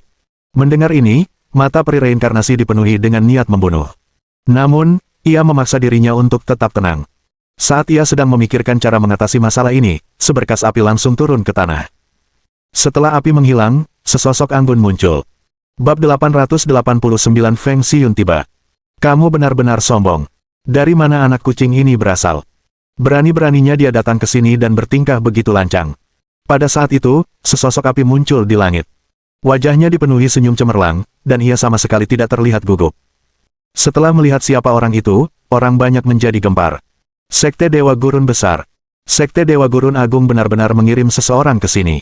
Bukankah dia murid kedua puncak awan langit, Feng Xiyun? Semua orang terkejut. Mereka semua berasumsi bahwa Sekte Dewa Gurun Agung tidak akan muncul di sini, jadi mereka terkejut dengan kemunculannya yang tiba-tiba. Terlebih lagi, Feng Xiyun adalah murid Ye Xuan, yang berarti Ye Xuan pasti ada di dekat sini. Lagi pula, Ye Xuan terkenal karena sangat memperhatikan murid-muridnya. Pada saat ini, semua orang kembali dipenuhi rasa percaya diri. Harimau petir menatap Feng Xiyun dengan ekspresi serius. Akan tetapi, dia berani menyebutnya anak kucing, yang merupakan penghinaan terang-terangan dan bukan sesuatu yang dapat diterimanya. Harimau petir itu meraung marah, siapa kau sebenarnya? Beraninya kau menghinaku seperti ini. Sepertinya kau sudah menandatangani surat kematianmu. Dalam sekejap mata, harimau petir melancarkan serangan ke arah Feng Xiyun. Melihat pemandangan ini, sudut mulut Feng Xiyun sedikit melengkung. Mungkin dia yang dulu takut dengan serangan seganas itu, tapi sekarang tidak lagi. Sambil terkekeh, ia mengulurkan tangannya dengan lembut dan mendorong ke depan, seketika membuat angin dan awan di langit bergejolak. Kemudian, api muncul dari tangannya, yang menghantam serangan yang datang dan menghancurkannya. Serangan baliknya bahkan menghanguskan kaki depan harimau petir yang melancarkan serangan itu, dan api itu tidak menunjukkan tanda-tanda akan padam. Ekspresi semua orang berubah drastis, dan harimau emas itu bahkan mundur selangkah. Lagi pula, sudah sangat jelas tentang kekuatan harimau petir itu. Siapapun yang dapat dengan mudah menghadapi harimau petir, maka ia juga dapat dengan mudah menghadapinya. Persetan. Dari mana gadis ini berasal? Itu sebenarnya adalah api terbakar surga. Setelah mendengar ini, gelombang seruan langsung terdengar dari tempat kejadian. Apakah itu api yang hanya ada di buku-buku kuno? Api yang sama yang bisa membakar apa saja? Pengungkapan ini mengejutkan para ahli yang mengamati situasi dari benua lain. Bagaimana dia bisa menguasai teknik kultivasi tingkat abadi di usianya? Pada saat itu, petir menyambar. Api yang melahap cakarnya tampak mengerikan, dan ia menahan rasa sakit sambil memotong bagian cakarnya yang hangus. Jika tidak, apinya pasti akan menjalar ke seluruh tubuhnya. Ia belum pernah dipermalukan seperti ini. Siapa kamu sebenarnya? Sebutkan nama dan afiliasimu. Sekeras apapun ia memeras otak, ia tak habis pikir bagaimana seorang jenius tak tertandingi bisa muncul di benua timur. Serangan tunggal itu telah merusak kepercayaan dirinya. Melayang di udara, sudut mulut Feng Xiyun sedikit melengkung. Pada saat ini, suara lain terdengar. Haha, latar belakangnya begitu istimewa sehingga akan membuat Anda sangat ketakutan. Lu Xiu kini telah tiba bersama para pengikut Sekte Great Wilderness Divine. Dia adalah Feng Xiyun, murid kedua dari puncak awan langit Sekte Dewa Belantara Agung, dan murid Ye Xuan, ahli alam abadi tersegel Sekte kami. Setelah mendengar ini, kekuatan dari benua lain yang mengamati situasi semuanya menjadi serius. Mereka sudah mengenal nama Ye Xuan berkat pertarungan dengan Meng Yu. Kini, mereka berhadapan langsung dengan murid keduanya, yang dengan mudah menghadapi serangan harimau petir, bahkan melukainya. Meneguk. Astaga! Murid Ye Xuan benar-benar sesuai dengan reputasinya. Aku tak percaya murid-muridnya juga sekuat itu. Apa dia benar-benar ahli dalam segala hal? Beberapa jenius dari benua lain merasa sangat beruntung saat ini. Untungnya, mereka tidak bertindak impulsif seperti harimau petir tadi. Jika tidak, bahkan sekte mereka pun tidak akan mampu melindungi mereka dari amukan ahli alam abadi yang tersegel. Setelah mengetahui siapa Feng Xiyun, ekspresi harimau petir juga dipenuhi dengan kesuraman. Dia ternyata murid dari ahli alam abadi yang tersegel. Namun, hatinya sudah terbakar amarah. Ia adalah ahli alam tertinggi yang dimuliakan dengan garis keturunan bangsawan. Bagaimana mungkin ia kalah dari orang lain? Tunjukkan padaku seberapa kuat murid ahli alam abadi tersegel itu. Atau kalian cuma omong kosong. Kesombongan dalam hatinya tidak akan membiarkan dirinya dikalahkan oleh siapapun. Bab 890 Permainan Anak-anak. Lagi pula, Feng Xiyun adalah murid kedua Ye Xuan, bukan yang pertama. Jika kalah darinya, bagaimana mungkin ia bisa bersaing dengan Suge Yuyu? Dipenuhi amarah, harimau petir itu meletuskan kekuatan, menyebabkan cakarnya tumbuh kembali. Segera setelah itu, tulang-tulang di tubuhnya berderak saat kekuatan garis keturunannya dilepaskan. Oh tidak! Sepertinya akan meledak. Semua orang menjadi sangat gugup. Istana kuno itu bahkan belum dibuka, tetapi pertempuran mematikan telah dimulai. Istana itu akan melepaskan teknik rahasia bawaannya. Lu Xiu juga menjadi gugup, dan menatap Feng Xiyun dengan cemas. Apakah dia mampu mengatasi ini? Beberapa saat kemudian, mata harimau petir mengeluarkan cahaya yang menyilaukan, dan sambaran petir yang dahsyat turun, mencoba menyerang Feng Xiyun. Di sisi lain, Feng Xiyun tetap tenang meskipun serangan dahsyat menghampirinya. Langit bergetar, tetapi ia hanya melambaikan tangannya, dan sebuah bola api muncul di sekujur tubuhnya. Bola api itu tampak tak terhancurkan, bahkan seolah membakar petir. Bibir Feng Xiyun sedikit melengkung saat ia berbicara. Garis keturunan bangsawan. Haha, terus kenapa? Aku tetap akan menghajarmu hari ini. Begitu selesai berbicara, Feng Xiyun menamparkan harimau petir itu. Telapak tangannya dipenuhi rune dewa api yang kuat, yang langsung memadat membentuk telapak tangan raksasa di langit. Kekuatan api membara surga dapat dirasakan di seluruh Laut Timur, yang menyebabkan semua orang panik. Oh tidak, cepat mundur. Kerumunan itu tersadar dan segera melarikan diri ke tempat yang aman. Api surga yang membara dapat membakar apa saja, jadi siapa yang berani tetap dekat dan terbakar. Mereka telah menyaksikan harimau petir memotong kakinya sendiri beberapa saat yang lalu, jadi mereka tidak ingin kejadian itu terulang kembali kepada mereka. Ya ampun, ini seperti pertarungan antar dewa. Pertarungan antara dua jenius itu telah menggemparkan dunia. Baru saja dimulai, tetapi gelombang kejut yang dirasakan semua orang membuat mereka tak percaya. Bagaimana mereka bisa bersaing dengan keduanya? Ledakan. Sebuah ledakan dahsyat terjadi, dan kerumunan hanya bisa menatap dengan mata terbelalak saat seluruh Laut Timur diselimuti api. Feng Xiyun bagaikan peri api di tengah kobaran api yang memenuhi langit. Bagaimana dengan harimau petir? Situasinya tidak terlalu baik. Setelah beradu pukulan dengan Feng Xiyun, ia langsung memuntahkan beberapa suap darah. Api berkobar di mana-mana, dan meskipun telah berusaha sekuat tenaga, seluruh tubuhnya hangus dan hangus. Bulunya yang semula putih bersih kini menjadi hitam arang, dan ia hampir kehilangan nyawanya. Saat ini, ia benar-benar tidak bisa menerima kenyataan bahwa ia bahkan tidak bisa menahan satu serangan pun dari Feng Xiyun. Bagaimana mungkin ia bisa dikalahkan seperti ini? Semakin ia memikirkannya, semakin marah ia. Ia menatap Feng Xiyun dengan niat membunuh di matanya. Seketika, ia melayang ke langit, matanya dipenuhi haus darah. Setelah menyesuaikan kondisinya, ia meraung, aku punya garis keturunan bangsawan. Garis keturunan bangsawan dari harimau petir. Aku tak terkalahkan. Kalian semua akan mati hari ini. Setelah mengatakan hal itu dengan ganas, harimau petir melancarkan serangkaian serangan. Namun, karena sudah mengalami cedera parah, serangan-serangan ini hanyalah permainan anak-anak bagi Feng Xiyun. Ia bahkan hampir tidak perlu menangkisnya. Semua yang dilakukan harimau petir itu sia-sia. Feng Xiyun berbalik dan menatap pemuda yang baru saja dibunuh oleh harimau petir. Ia tidak berkata apa-apa, tetapi matanya juga dipenuhi dengan niat membunuh.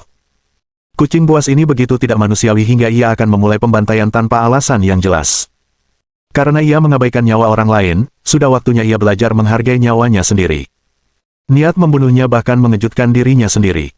Ini pertama kalinya ia merasakan hal ini sejak ia lahir. Haha, biar kamu rasakan sendiri rasanya diinjak-injak. Begitu selesai berbicara, Feng Xiyun tidak menahan diri. Ia mengaktifkan api pembakar surga, dan sosoknya berkelebat seperti gumpalan api. Tepat saat harimau petir hendak melancarkan serangan lain pada Feng Xiyun, sebuah telapak tangan yang berapi menamparkan kepalanya. Beberapa saat kemudian, darah merah cerah berceceran di mana-mana, dan tubuh besar harimau petir itu roboh ke tanah. Ini tidak mungkin terjadi. Aku tidak akan pernah jatuh seperti ini. Bahkan dalam kondisi ini, harimau petir tidak dapat menerima hasilnya. Ia mencoba mengumpulkan kekuatannya untuk melawan, tetapi sia-sia. Kekuatannya telah tercerai-berai. Feng Xiyun telah menghancurkan kultivasinya. Bab 891 Ketegasan. Aku selalu seberani ini, jawab Feng Xiyun dingin. Dia tidak hanya ingin menghancurkan budidaya harimau petir, dia juga ingin mengambil nyawanya. Harimau petir itu akan merasakan bagaimana rasanya menjadi korbannya. Pada saat ini, suasana menjadi hening. Tak seorang pun menyangka Feng Xiyun begitu berani. Ras macan petir juga memiliki leluhur di alam Dao Surgawi, dan mereka menakutkan. Apakah dia tidak takut akan balas dendam mereka? Ini gawat. Sepertinya kita benar-benar membuat masalah. Situasi ini membuat Lu Xiu gugup, dan ia benar-benar tidak tahu harus berbuat apa. Inilah realitas dunia. Mereka yang memiliki latar belakang kuat dapat melakukan apapun yang mereka inginkan, dan tidak perlu takut orang lain mencari mereka untuk membalas dendam. Akan tetapi, jika mereka dikalahkan, mereka akan selamat, dan pihak lawan jarang sekali melukai mereka terlalu parah. Oleh karena itu, melumpuhkan kultivasi harimau petir sama saja dengan mengabaikan ras harimau petir. Tidak mungkin leluhur ras ini akan membiarkan Feng Xiyun begitu saja. Harimau petir itu tertawa terbahak-bahak. Gadis kecil, aku harus mengakui kekuatanmu, tapi aku khawatir kamu tidak akan bisa hidup lama di kehidupan ini. Apa kau siap dengan konsekuensinya? Berani-beraninya kau melumpuhkan kultivasiku. Baik kau maupun Sekte Dewa Gurun Agung, keduanya takkan luput dari malapetaka. Harimau petir itu sudah gila. Feng Xiyun tahu betul apa yang telah ia lakukan akan ada konsekuensinya, tetapi karena situasinya sudah seperti ini, lebih baik ia menyelesaikan saja urusannya. Bagaimanapun, ia ingat pesan gurunya. Ia akan menyelesaikan masalah apapun yang ia hadapi. Maka, niat membunuh yang lebih kuat muncul di hati Feng Xiyun saat dia berbicara dengan ekspresi dingin. Kau sudah hampir mati, tapi masih berani bicara omong kosong. Kalaupun aku membunuhmu hari ini, apa yang bisa kau lakukan padaku? Ia langsung memanggil api pembakar langitnya sambil menatap harimau petir itu. Harimau itu menatapnya dengan tatapan mengejek, menantangnya untuk membunuhnya. Harimau itu tidak percaya ia berani melakukannya. Sayangnya, harimau petir tidak tahu bahwa Feng Xiyun sudah mengambil keputusan, dan karenanya akan mendapat kejutan yang tidak menyenangkan. Kejutan terakhir dalam hidupnya. Dengan lambaian tangannya, api membara surga melahap harimau petir itu, dan dalam semenit, disertai dengan auman kesakitan dan kesedihan dari harimau petir itu, ia berubah menjadi abu. Bahkan, tak ada abu yang tersisa. Begitu dahsyatnya kekuatan api pembakar surga. Melihat tuannya terbunuh dengan mudah, para bawahan harimau petir dipenuhi amarah. Sialan, beraninya kau membunuh tuan kami. Tunggu saja. Saat leluhur kami tiba, mereka pasti akan mencabut tulangmu dan mengulitimu hidup-hidup. Setelah bawahan itu berteriak dengan marah, seluruh kelompok bawahan itu segera berbalik dan pergi tanpa ragu. Dari apa yang terlihat, jelas mereka akan meminta bala bantuan. Ketika Lu Xiu menyadari ada yang tidak beres, ia langsung berteriak, cepat tangkap mereka. Jangan biarkan mereka kabur. Begitu perintah ini dikeluarkan, suasana tiba-tiba menjadi kacau. Para murid Sekte Dewa Gurun Agung melancarkan serangan tanpa ragu, dan mencoba menangkap semua bawahan harimau petir. Namun, pada saat ini, Feng Xiyun menghentikan mereka dan berkata, sebenarnya, itu tidak perlu. Tempat ini sudah diawasi. Kita bisa menyembunyikan kejadian ini untuk sementara, tapi kita tidak bisa menyembunyikannya selamanya. Tidak perlu melakukan hal-hal yang tidak berguna seperti itu. Feng Xiyun sangat memahami bahwa benua timur penuh dengan mata-mata dari benua lain, yang semuanya datang untuk istana kuno. Mustahil bagi mereka untuk menyembunyikan berita itu terlalu lama. Oleh karena itu, lebih baik hadapi saja masalah itu secara langsung. Lu Xiu hendak berbicara, tetapi ketika dia melihat bawahannya sudah pergi, dia hanya bisa menyerah. Keponakan bela diri Feng, kamu terlalu impulsif tadi. Lu Xiu menghela napas. Ia merasa sangat tidak berdaya. Mengapa semua pengikut puncak awan langit begitu eksentrik? Dia bilang dia ingin membunuhnya, jadi dia membunuhnya tanpa ragu. Apa dia tidak memikirkan konsekuensi dari masalah ini sama sekali? Tampaknya semua murid Yesuan sama tidak terkendalinya seperti dirinya. Para pembudidaya lain di benua timur juga khawatir. Penatua Tongtian berkata, keponakan bela diri Feng, saya sarankan Anda menjauh dari tempat ini. Mungkin tidak lama lagi bala bantuan mereka akan tiba. Setelah mengatakan ini, Penatua Tongtian tidak melanjutkan, tetapi maksudnya sangat jelas. Jika guru Feng Xiyun ada di sini, mungkin mereka tidak perlu begitu khawatir. Namun, sampai sekarang tidak ada yang melihat jejak Ye Xuan, jadi mereka semua sangat mengkhawatirkan Feng Xiyun. Akan tetapi, saat mereka tengah berdiskusi dengan penuh semangat, suara lain terdengar dari kejauhan. Hehe, kamu lumayan juga. Bab 892 Ou Yunhai tiba. Mendengar suara itu, kerumunan langsung terdiam.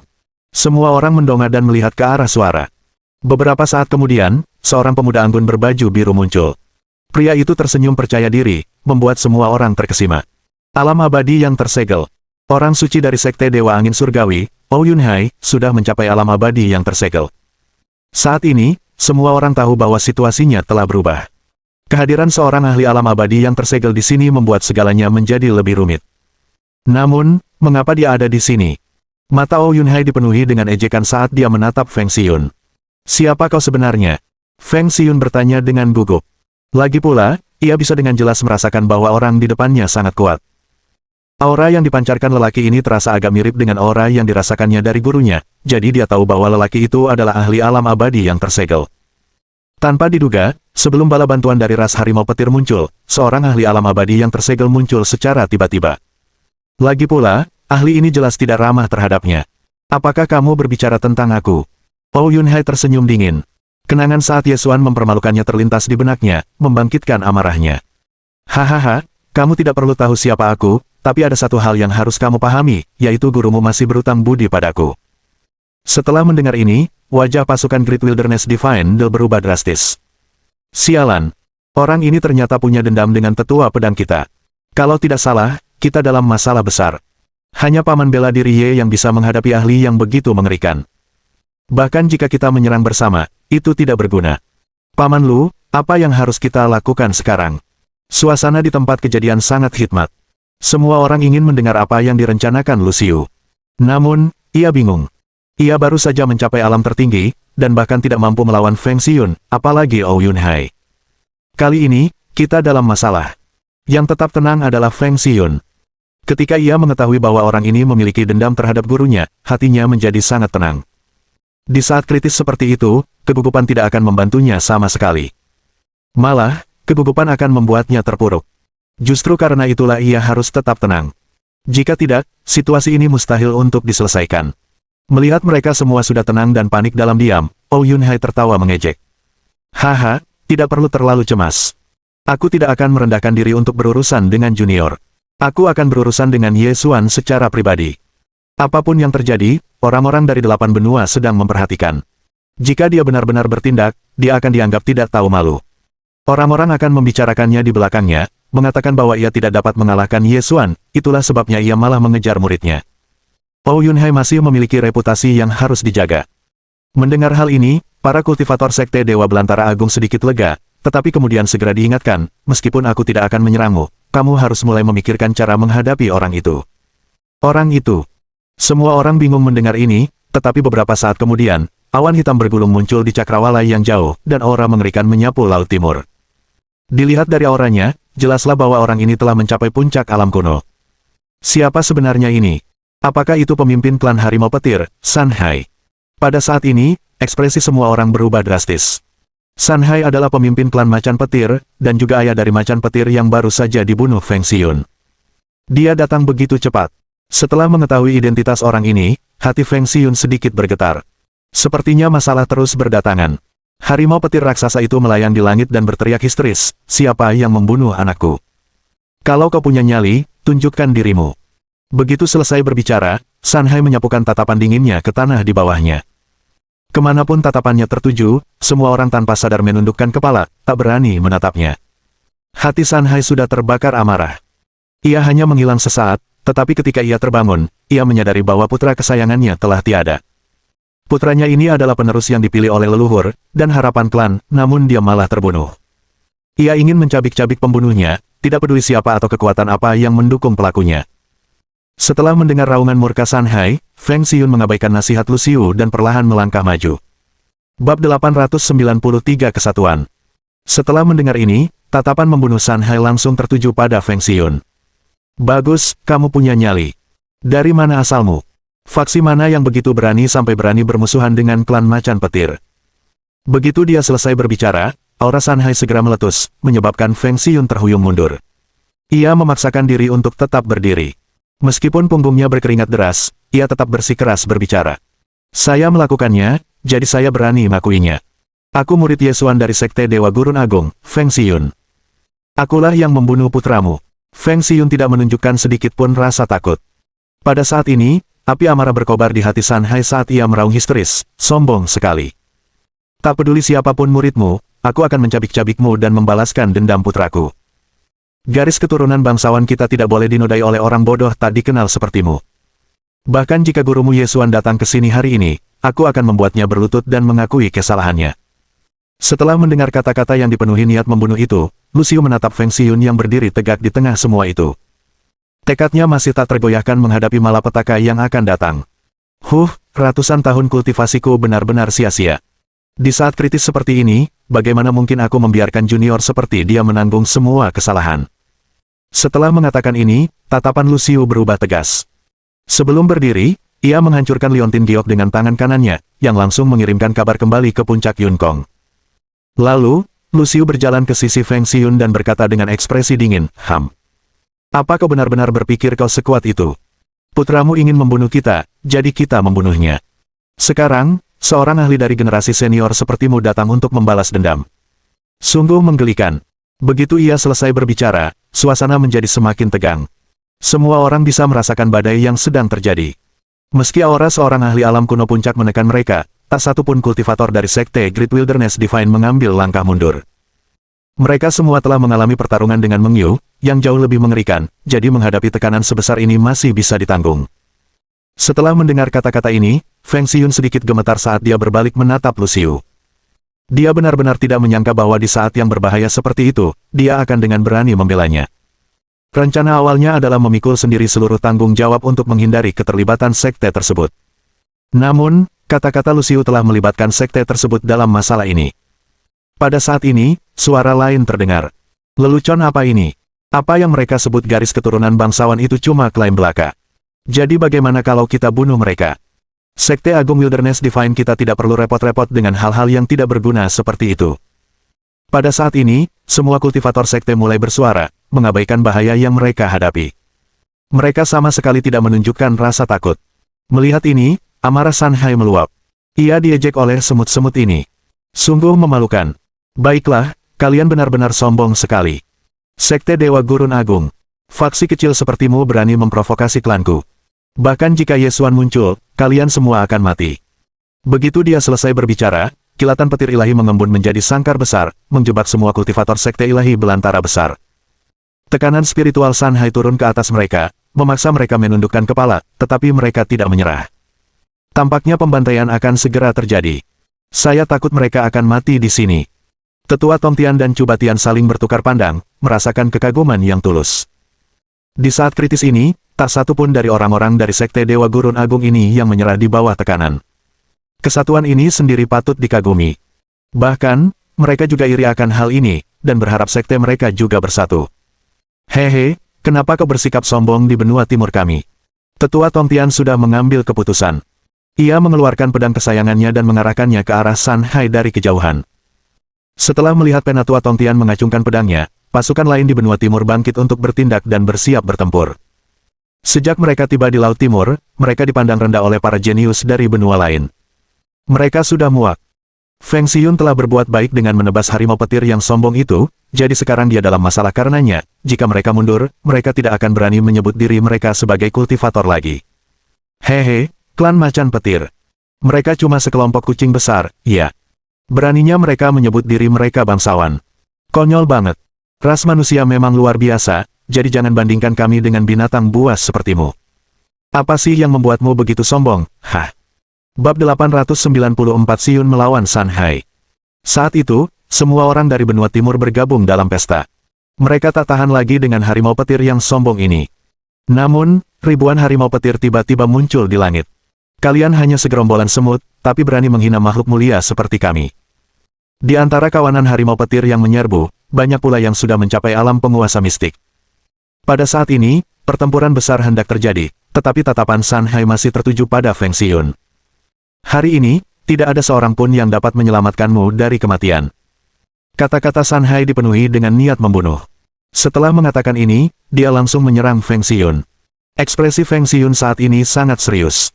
Ia telah mempertahankan konsentrasi penuhnya selama seluruh proses. Lagi pula, ia tahu betul bahwa jika ia membuat kesalahan saat berhadapan dengan seorang ahli alam kuno, ia pasti akan mati. Akan tetapi, dilihat dari situasi saat ini, dia tidak sepenuhnya tidak berdaya melawannya. Pada saat ini, tulang-tulang abadi di tubuhnya melepaskan sejumlah energi yang mengejutkan yang terus-menerus mengalir melalui tubuh Feng Xiyun. Saat itu terjadi, Feng Xiyun memejamkan matanya erat-erat, seolah sedang menjalani semacam ritual suci. Di bawah pengaruh energi tulang abadi, api pembakar surga di lautan kesadarannya menjadi lebih dari 30 kali lipat lebih kuat. Sudut mulut Feng Xiyun sedikit melengkung ke atas. Guru benar. Tulang-tulang abadi di tubuhku mengandung energi yang tak terbatas, dan hanya ketika nyawaku dalam bahaya, aku bisa benar-benar melepaskan kekuatannya. Keyakinan Feng Xiyun tumbuh. Begitu selesai berbicara, Feng Xiyun mengaktifkan teknik telapak tangan tak terbatas dan memadukannya dengan api pembakar langit. Api dahsyat membumbung tinggi ke langit, mengubahnya menjadi merah tua kemasan. Itu sebenarnya adalah telapak tangan tanpa batas. Melihat ini, Lu Xiu tercengang. Ia tidak asing dengan jurus ini, tapi itu adalah salah satu kemampuan khas Yesuan. Kapan Feng Xiyun menguasainya? Saat tangan Feng Xiyun terus-menerus melakukan segel, auranya tersapu keluar, dan itu tidak jauh lebih lemah dari aura San Hai. Feng Xiyun membuka matanya, dan api membara surga menghantam sangkar besar itu, menghancurkannya. Melihat ini, raut wajah San Hai tampak terkejut dan ia terpaksa mundur beberapa langkah. Jurus telapak tangan tanpa batas Feng Xiyun sungguh luar biasa, bahkan sempat membuatnya unggul. Di langit, mata Oh Yun Hai juga dipenuhi ketidakpercayaan. Kekuatan gadis kecil ini sungguh mengejutkan. Mungkinkah itu tulang abadi? Dia tidak pernah menyangka bahwa murid kedua dari puncak awan langit, yang tidak terkenal sama sekali, akan memiliki sesuatu sekuat tulang abadi. Dengan potensi yang mengerikan seperti itu, dia bisa menjadi seorang saintes di faksi manapun. Sialan Yesuan ini. Dia bukan hanya punya potensi yang luar biasa, tapi murid yang diterimanya juga sama berbakatnya. Mungkinkah aku benar-benar tak bisa dibandingkan dengannya? Pada saat ini, Oh Yun Hai sedang menatap tulang abadi Feng Xiyun, matanya dipenuhi dengan keserakahan. Namun, ia tidak memilih untuk menyerang saat ini. Sebaliknya, ia ingin melihat apa yang bisa ia lakukan dalam situasi ini. Dengan kekuatan gabungan telapak tangan tanpa batas dan api membara surga, Feng Xiyun telah menekan lebih dari separuh harimau petir sendirian, dan jelas memainkan peran penting dalam pertempuran. Melihat semakin banyak harimau petir yang terbunuh, San Hai menjadi marah. Kalian semua harus mati. Pada saat ini, ia tidak lagi peduli jika api pembakar surga membakar tubuhnya. Ia menerobos dinding api yang dibangun Feng Xiyun dan menyerangnya tiba-tiba. Cepat menghindar. Feng Xiyun sedang berhadapan dengan harimau petir lainnya, tetapi ketika mendengar teriakan itu, ia segera berbalik untuk menghadapi serangan itu. Namun, seseorang telah bergegas di depannya. Ledakan.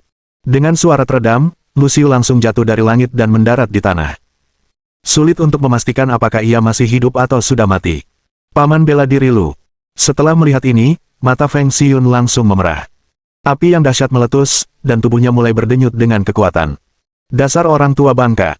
Aku pasti akan membunuhmu. Sambil meraung marah, Feng Xiyun membentuk jejak telapak tangan besar dan menghantamkannya ke arah San Hai. Akan tetapi, sorot mata San Hai dipenuhi dengan penghinaan, saat ia pun membentuk jejak telapak tangannya untuk menghadapi serangan Feng Xiyun. Ledakan. Setelah kedua jejak telapak tangan itu bertabrakan, terjadilah ledakan dahsyat yang menimbulkan gelombang raksasa di seluruh Laut Timur. Sekalipun kau memiliki teknik kultivasi yang menantang surga, level kultivasimu masih belum memadai. Dengan kultivasi alam tertinggimu, kau masih berani berpikir bisa mengalahkanku, seorang ahli alam kuno tingkat puncak. Sungguh tidak masuk akal. Mata San Hai dipenuhi kesombongan. Ia langsung melepaskan kilatan petir ilahi lagi, membentuk sangkar yang memerangkap Feng Xiyun di dalamnya. Bab 895 Zuge Yuiwe tiba. Sungguh terlalu sulit bagi seorang ahli alam tertinggi untuk mengalahkan ahli alam kuno tingkat puncak. Melihat pemandangan ini, para penonton tidak dapat menahan diri untuk tidak menghela napas. Meskipun serangan Feng Xiyun sangat kuat, serangan itu hanya mampu melawan lawan yang levelnya lebih tinggi. Kesenjangan level kultivasi mereka tidak dapat dijembatani oleh teknik kultivasi tingkat abadi. Sungguh disayangkan. Jika dia diberi waktu, dia pasti akan menjadi ahli yang tak tertandingi di masa depan. Semua orang tidak dapat menahan diri untuk tidak mendesah. Di saat semua orang merasa menyesal, Feng Xiyun, yang terperangkap dalam sangkar petir, berusaha sekuat tenaga untuk melepaskan diri. Ia menggunakan api pembakar surga untuk membakar sangkar petir itu dengan ganas. Pada saat ini, dia merasa khawatir terhadap Lucio, yang telah menerima pukulan demi dirinya, karena tidak dapat dipastikan apakah Lucio masih hidup atau sudah meninggal. Dia mati-matian mengedarkan kekuatan spiritualnya, mencoba mengeluarkan kekuatan sebanyak yang dia bisa untuk menghancurkan kurungan itu. Melayang di udara, Sanhai merasa tak tertandingi dan tak terkalahkan. Ia menunduk dan berkata, sepertinya murid dari ahli alam abadi tersegel itu biasa saja. Mati. Begitu dia selesai berbicara, dia melepaskan sambaran petir dewa lainnya ke arah Feng Xiun. Pada saat ini, angin dan awan bergetar di bawah kekuatan sambaran petir, dan tampaknya Feng Xiun akan kehilangan nyawanya. Namun, pada saat kritis ini, sebilah pedang dewa melesat melintasi langit dan menangkis sambaran petir dewa. Ledakan. Dengan suara keras, ledakan dahsyat terjadi, dan gelombang kejut menyebabkan semua orang terhuyung mundur beberapa langkah. Apa yang telah terjadi? Siapa yang campur tangan? Para penonton mengamati sekeliling untuk mencari sosok misterius itu. Baru setelah cahaya menyilaukan itu menghilang, mereka dapat melihat pedang itu dengan jelas. Itu pedang langit awan. Ya Tuhan! Apakah Yesuan ada di sini? Semua orang terkejut dan mulai mencari Yesuan. Namun, yang mereka temukan bukanlah Yesuan, melainkan seorang gadis cantik. Tak ada ekspresi di wajahnya, tetapi ia memancarkan aura dingin yang membuat bulu kuduk meremang. Seolah-olah sekelilingnya telah berubah menjadi dunia es dan salju. Ahli alam kuno tingkat puncak. Terlalu lemah. Jelaslah bahwa kata-kata ini adalah tanggapan terhadap kata-kata yang baru saja digunakan Sanhai untuk meremehkan Feng Xiun. Orang yang bergegas itu tidak lain adalah Zhuge Yuiwei, yang bergegas saat dia menerima pesan dari Lucio. Ketika ia menyadari bahwa Feng Xiun sedang menghadapi krisis yang mengancam jiwa, ia tidak ragu untuk menggunakan teknik tebasan dunia yang diajarkan gurunya. Untungnya, ia berhasil menyelamatkan Feng Xiun tepat waktu. Dia melayang di langit dan melambaikan tangannya, menyebabkan pedang langit awan terbang kembali ke tangannya.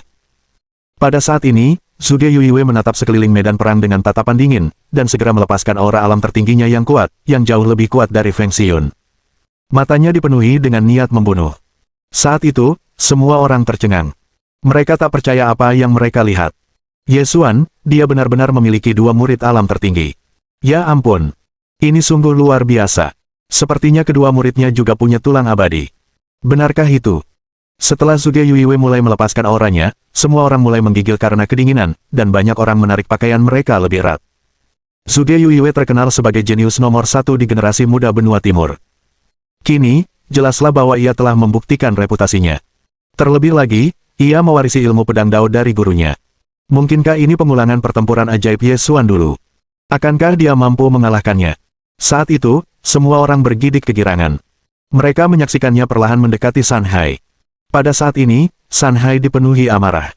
Sebagai pemimpin klan Harimau Petir dan salah satu ahli teratas di benua Xuan, tidak ada seorang pun yang pernah mencoba memprovokasinya selama bertahun-tahun yang tak terhitung jumlahnya. Namun, hari ini, dia telah diprovokasi oleh dua gadis kecil. Itu sungguh menyebalkan. Hahaha. Sanhai tertawa terbahak-bahak seolah-olah ia kerasukan. Wajahnya dipenuhi kesombongan saat ia berkata, bagus. Satu lagi telah tiba untuk kubunuh. Kau hanya seorang kultivator alam tertinggi, tapi berani berteriak di hadapanku.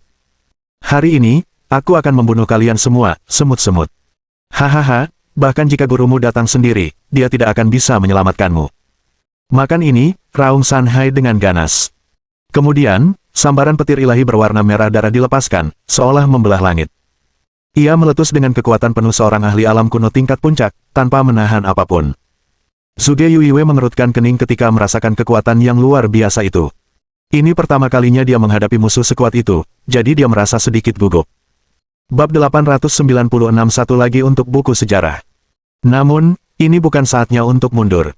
Lagi pula, jika dia mundur sekarang, adiknya yang kedua akan berada dalam bahaya. Sambil memusatkan perhatiannya, dia mengeratkan pegangannya pada pedang langit awan, sosoknya tak tergoyahkan. Saat Feng Xiun melihat kakak perempuannya bersiap bertarung melawan Sanhai, dia pun menjadi cemas. Kakak pertama, kau tak bisa mengalahkan Harimau Petir ini sendirian. Jangan khawatirkan aku lagi dan cepat pergi. Dia tidak ingin saudara pertamanya mempertaruhkan nyawanya untuk menyelamatkannya, jadi dia langsung berteriak. Zhuge Yuiwei tidak menjawabnya, tetapi hanya menggunakan tindakannya untuk menunjukkan pendiriannya. Ia mengarahkan pedang langit awan ke langit, dan sebuah pintu pun terbentuk di langit. Dalam sekejap, niat pedangnya yang kuat menyapu, dan tatapannya berubah tajam. Setelah pintunya selesai, Zhuge Yuiwei menatap San Hai dengan percaya diri sambil berkata dingin, Memangnya kenapa kalau kau ahli alam kuno? Aku tetap akan membunuhmu hari ini. Beraninya kau menindas Sekte Dewa Gurun Agungku. Hari ini, kau akan membayar harganya dengan darah. Semangat juangnya membumbung tinggi, dan ia melepaskan tebasan dahsyat ke arah petir suci berwarna merah darah yang baru saja dipadatkan kembali oleh San Hai. Boom! Dengan ledakan keras, cahaya menyilaukan meletus, membutakan semua orang. Bahkan istana kuno pun bergetar hebat. Ya Tuhan, niat pedangnya terlalu mengerikan. Seberapa kuat Zhuge Yuiwei? Melihat Zhuge Yuiwei melancarkan serangan yang luar biasa kuatnya, kerumunan itu sangat terkejut hingga mereka menjadi pucat karena ketakutan. Pada saat yang sama, San Hai terpaksa mundur oleh serangan pedang Zhuge Yuiwei. Meskipun demikian, situasi Zhuge Yuiwei tidak lebih baik. Lagi pula, mereka berdua awalnya dipisahkan oleh alam kultivasi utama, jadi dia terpaksa mundur 1000 meter. Dilihat dari situasi ini, pemenang pertarungan pertama jelas adalah San Hai. Meskipun serangan Zhuge Yuiwei sangat kuat, begitu pula serangan San Hai. Jika teknik kultivasi kedua belah pihak setara, pemenangnya adalah yang memiliki tingkat kultivasi lebih tinggi. Satu-satunya keuntungan yang dimilikinya saat ini adalah pedang langit awan yang dipegangnya. San Hai tertawa terbahak-bahak dan berkata, begitukah? Kalian semut berani membunuh anakku, dan meskipun kalian mungkin bisa melindungi sekte kalian dariku, begitu para tetua klan tiba, sekte kalian akan tamat. San Hai hampir histeris saat ia melancarkan serangan yang lebih ganas, memaksa Zhuge Yuiwei menghindar. Meski mendengar kata-katanya yang tidak berperasaan, Zhuge Yuiwei tetap tenang dan fokus. Saat itu, San Hai berkata, hahaha. Bagaimana dengan Ye Xuan? Dia hanya mengalahkan klon leluhur Growler berbulu emas. Apa dia benar-benar berpikir dirinya tak terkalahkan karena itu?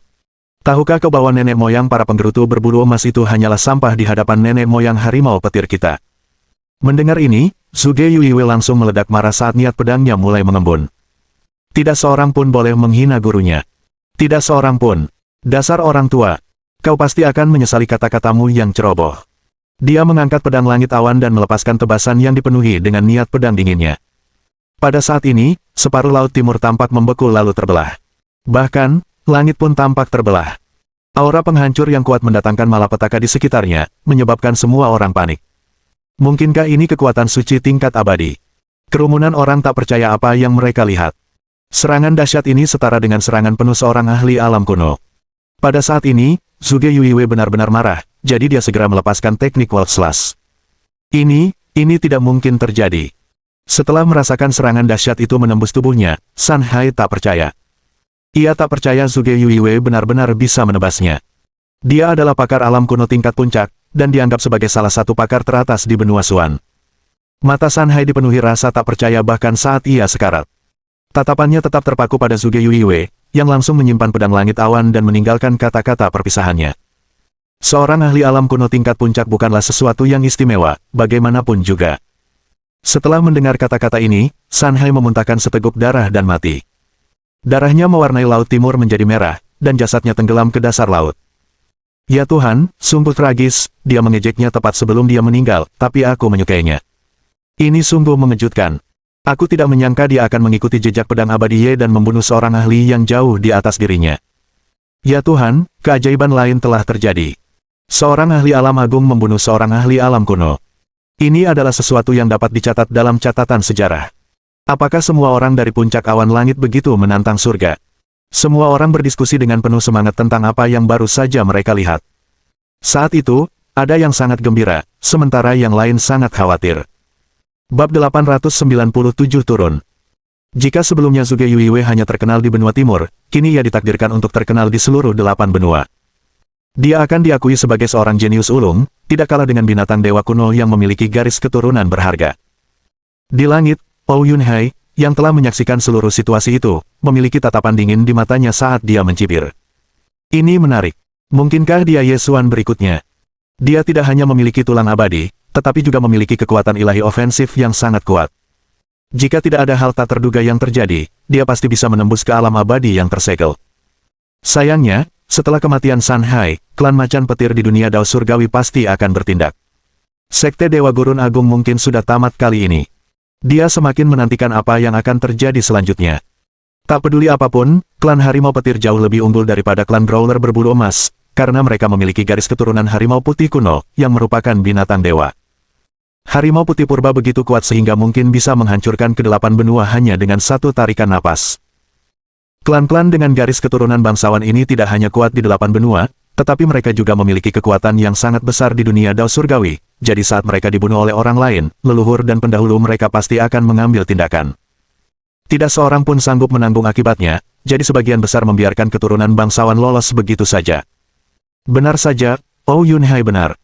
Saat kekuatan hidup San Hai padam, semua orang di Laut Timur dapat merasakan keributan besar meletus di dunia Dao Surgawi. Setelah mengetahui hal ini, para anggota Sekte Dewa Gurun Agung menjadi panik. Mereka masih terguncang oleh pertempuran yang baru saja terjadi, tetapi sebelum mereka sempat merayakan kemenangan, musuh kuat lainnya telah muncul. Di atas Laut Timur, Zhuge Yuiwei mengerutkan kening. Feng Xiyun juga terbang di sampingnya, mengamati langit di atas. Kakak pertama, kau harus segera pergi dari sini. Akulah yang menyebabkan ini terjadi, jadi wajar saja kalau aku yang harus bertanggung jawab. Mendengar ini, Zhuge Yuiwei membentak, diamlah. Turunlah. Selama aku masih hidup, hal seperti itu tidak akan terjadi padamu. Setelah mendengar ini, mata Feng Xiyun berkaca-kaca, tetapi ia tidak berkata apa-apa. Perhatian kakak pertamanya padanya tidak berkurang sedikit pun. Setiap kali krisis datang, kakak pertamanya akan berdiri dan melindunginya tanpa mempedulikan keselamatannya sendiri. Lagi pula, dia juga tidak pernah mengeluh tentang hal itu. Lagi pula, sebagai seorang kakak perempuan, Zhuge Yuiwei merasa bahwa ia harus melindungi adik-adik perempuannya dengan baik. Ini adalah hal yang sangat wajar untuk dilakukan. Feng Xiyun tidak tahu harus berkata apa lagi, tetapi ia memilih untuk tetap berada di sisi kakak pertamanya. Meskipun ia tahu bahwa mereka akan menghadapi musuh yang jauh lebih kuat, ia tidak menyerah. Biarkan mereka datang. Sebagai murid puncak awan langit, aku tidak akan gentar menghadapi musuh, kata Feng Xiyun tegas dan penuh tekad. Ia sudah mengambil posisi bertarung. Setelah melihat mereka berdua mengabaikan nyawa mereka, dan bersiap menghadapi pertempuran yang mustahil, semua orang sangat terkejut. Sikap dan tekad mereka saja sudah patut dikagumi. Saat langit bergetar, awan hitam pekat turun ke Laut Timur, memancarkan aura yang sangat menindas. Semua orang menahan napas sambil mendongak, menunggu musuh macam apa yang akan muncul kali ini. Kemudian, mereka melihat sebuah pintu besar muncul di langit, yang memancarkan aura kacau yang pekat. Akhirnya akan muncul. Jika diperhatikan lebih dekat, mereka melihat 7 sosok besar muncul di langit. Ya Tuhan, 7 dari mereka datang sekaligus. Seruan kaget dan tak percaya terdengar. Tak seorang pun menyangka begitu banyak ahli akan muncul sekaligus. Terlebih lagi, para ahli ini telah mengirimkan tubuh asli mereka dan muncul di benua timur melalui pintu. Akan tetapi, saat mereka melewati pintu itu, tingkat kultivasi mereka ditekan hingga ke puncak alam abadi yang tersegel. Meski begitu, aura mereka menekan semua orang yang hadir, dan membuat para penonton panik. Ketujuh ahli ini cukup untuk membalikkan dunia dan mengubah nasib 8 benua. Jantung Zhuge Yuiwei berdebar kencang saat melihat ketujuh orang itu. 7 ahli alam abadi tersegel. Sungguh momen yang luar biasa, gumamnya dalam hati. Ini di luar dugaannya. Siapa sangka 7 dari mereka akan datang sekaligus. Jelaslah bahwa orang-orang ini sedang berusaha menghilangkan masalah di masa mendatang, dan tidak berencana untuk membiarkan siapapun lolos. Di sisi lain, Oh Yunhai juga merasa sedikit gugup, dan tidak berani lagi melayang di langit dengan arogan. Lagi pula, ia sendiri tidak menyangka klan Macan Petir akan menganggap insiden ini begitu serius dan mengirim 7 orang abadi untuk menanganinya. Ya Tuhan, kedua gadis kecil itu pasti akan mati hari ini. Namun, apa yang akan mereka lakukan setelah menyingkirkan Sekte Dewa Gurun Agung? Jika mereka memutuskan untuk menyerang benua lain, pasti akan terjadi bencana, gumam Oh Yunhai dalam hati dengan panik. Mengingat kekuatan ketujuh makhluk abadi ini, mereka dapat sepenuhnya mendominasi 8 benua. Jika mereka mau, mereka bahkan bisa membantai semua orang. Bab 898 Istri Guru. Ketujuh ahli alam abadi tersegel ini semuanya bertubuh manusia dan berkepala harimau. Mereka melayang di langit dan memandang ke seluruh benua. Pada saat ini, gelombang tekanan yang sangat mengerikan tiba-tiba meletus dari ketujuhnya. Puci. Dalam sekejap, Zhuge Yuiwei terdesak hingga memuntahkan darah, wajahnya pucat pasi dan tak berdaya. Ketujuh ahli ini terlalu kuat, dan terdapat jarak 2 alam utama di antara mereka, sehingga ia menderita luka parah dalam sekejap. Lebih jauh lagi, jumlahnya ada 7. Kakak pertama. Feng Xiyun sangat gugup dan ingin pergi membantu Zhuge Yuiwei, tetapi tatapan dingin Zhuge Yuiwei menghalanginya, yang mengisyaratkan bahwa dia tidak boleh maju. Saat ini, Zhuge Yuiwei telah dikunci dengan kuat oleh 7 ahli alam abadi yang tersegel. Makhluk apapun yang mencoba mendekatinya kemungkinan besar akan menjadi sasaran juga. Setelah menghentikan Feng Xiyun, Zhuge Yuiwei sekali lagi menatap langit dengan ekspresi dingin dan menegakkan punggungnya. Saat itu, ia tak lagi peduli dengan hidupnya sendiri. Ia hanya berharap sebelum meninggal, ia bisa bertahan agar adiknya yang kedua punya kesempatan untuk bertahan hidup. Haha, kamu cuma sampah, iya. Salah satu dari ketujuh orang itu akhirnya berbicara. Apakah kau yang membunuh anggota klan macan petirku? Memangnya kenapa kalau aku melakukannya? Jawab Zhuge Yuiwei dingin. Ia sama sekali tidak berniat mundur. Ahli alam abadi yang tersegel itu jelas marah dengan kata-kata Zhuge Yuiwei dan berkata dengan dingin. Hehehe, lumayan. Kamu punya nyali, tapi sepertinya kamu dan sektemu sudah tidak perlu ada di dunia ini lagi. Begitu dia selesai berbicara, dia memedatkan kilatan petir dewa berwarna merah darah dan melemparkannya ke arah Zhuge Yuiwei. Namun, di saat kritis ini, sosok putih lain muncul. Dalam sekejap, ruang bergetar dan melepaskan semburan cahaya ilahi 7 warna, dan sebuah telapak tangan raksasa menghantam petir itu dan menghancurkannya. Beraninya beberapa orang kecil mengatakan bahwa mereka akan menghancurkan sekte Dewa Gurun besar milikku. Kamu pikir kamu siapa? Meskipun sosok itu diselimuti cahaya 7 warna, orang-orang samar-samar dapat melihat sosok yang tak tertandingi di langit, dan tatapan semua orang kini terfokus pada pendatang baru ini. Lagi pula, seseorang yang bisa dengan mudah menghadapi serangan seorang ahli alam abadi tersegel pastilah seorang ahli. Beberapa saat kemudian, spekulasi mereka terbukti benar, ketika sosok itu melepaskan aura mengejutkan seorang ahli alam abadi tersegel. Ya Tuhan! Dia benar-benar ahli alam abadi tersegel lainnya. Bukan hanya itu, dia pasti juga ahli alam abadi tersegel tingkat puncak. Auranya tidak kalah dengan ketujuh orang itu. Suasana di tempat kejadian menjadi sangat serius. Semua orang menyaksikan kejadian ini dengan gugup tanpa berkata sepatah kata pun. Siapa orang ini dan mengapa dia menyelamatkanku? Zhuge Yuiwei juga bingung saat ini. Ia tidak mengerti mengapa ahli alam abadi yang tersegel ini tiba-tiba muncul untuk membantunya. 7 ahli alam abadi tersegel dari alam Dao Surgawi saling memandang. Mereka semua jelas merasakan bahwa ahli alam abadi tersegel ini sangat kuat. Karena mereka telah turun dari dunia Dao Surgawi, tingkat kultivasi mereka telah ditekan, dan kekuatan mereka sangat melemah. Karena alasan inilah mereka tidak berani bertindak gegabah saat ini. Mereka hanya bisa menatap sosok di langit. Setelah cahaya ilahi 7 warna berangsur-angsur menghilang, semua orang akhirnya melihat bahwa sosok itu adalah sosok dengan kecantikan yang tiada taraf. Ia mengenakan gaun putih bersih, seolah-olah ia peri sungguhan. Namun, tatapannya begitu dingin, seolah tanpa emosi. Ia menatap ketujuh ahli itu dalam diam. Pada saat yang sama, setelah melihat orang ini datang, senyum gembira muncul di wajah Oh Yunhai. Ia bergumam, Yanran. Tepat saat dia hendak terbang, dia menyadari bahwa Yanran mengabaikannya. Sebaliknya, dia muncul di depan Zhuge Yuiwei dan Feng Xiyun. Zhuge Yuiwei dan Feng Xiyun merasa sangat gugup saat melihat pakar yang tak tertandingi ini di depan mereka. Setelah sekian lama, Zhuge Yuiwei kembali tenang. Ia tidak mengerti mengapa orang ini ingin menyelamatkannya, tetapi tetap berbicara dengan sangat sopan. Terima kasih, senior, karena telah menyelamatkan nyawa kami. Zhuge Yuiwei sangat berterima kasih atas kebaikan Anda. Mendengar ini, wajah dingin Yanran menunjukkan sedikit ketidaksenangan. Ia berkata dengan sangat serius, kenapa kau memanggilku senior? Seharusnya kau memanggilku istri guru. Mendengar kalimat ini, Zhuge Yuiwei dan Feng Xiyun tercengang. Benarkah ini? Melihat ekspresi pakar ini, sepertinya dia tidak bercanda. Mungkinkah dia mengagumi gurunya? Mereka berdua sangat bingung. Guru tidak pernah mengatakan kepadaku bahwa dia memiliki istri yang begitu kuat, gumam Feng Xiyun dalam hati. Kalau saja mereka tahu bahwa mereka mempunyai pendukung yang kuat, mereka tidak akan diganggu oleh orang lain seperti sekarang. Zhuge Yuiwei bertanya dengan hati-hati, apakah kamu serius? Melihat ekspresi ragu mereka, Yanran tertegun, tetapi segera mengerti bahwa Yesuan tidak pernah memberitahu murid-muridnya tentang dia. Setelah berpikir sejenak, Yanran menjawab, kamu akan segera mengerti maksudku. Baiklah, kalian berdua harus pergi ke belakang dan bersembunyi sebentar. Begitu dia selesai berbicara, niat membunuh yang dingin muncul di mata Yanran lagi saat dia menatap 7 ahli abadi yang tersegel di langit.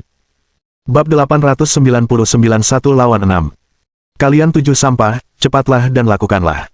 Tunjukkan padaku bagaimana kalian akan menghancurkan sekteku. Mungkinkah dia akan berurusan dengan ketujuh ahli itu bersama-sama? Semua orang terkejut. Bahkan jika Yesuan datang, dia mungkin tidak akan bisa melawan ketujuh orang itu sekaligus, kan? Dari mana wanita ini mendapatkan keberaniannya? Kultivasi Yanran saat ini telah mencapai puncak alam abadi tertutup. Ia bahkan bisa dianggap telah mencapai setengah kaki di alam abadi. Setelah ketujuh orang ini datang ke dunia ini, kekuatan mereka sangat terbatas, jadi Yanran tidak menunjukkan rasa takut sedikitpun. Terlebih lagi, semakin banyak orang yang mereka miliki, semakin banyak pula batasan yang diberikan dunia kepada mereka. Kekuatan mereka tentu saja akan semakin melemah. Inilah juga alasan mengapa Yanran begitu percaya diri. Setelah mendengar kata-kata Yanran, 7 ahli di langit menjadi marah. Sombong. Kau hanya seorang kultivator alam abadi yang tersegel, tapi berani bicara begitu arogan di depan kami. Kau benar-benar mencari mati. Begitu dia selesai berbicara, pertempuran pun dimulai.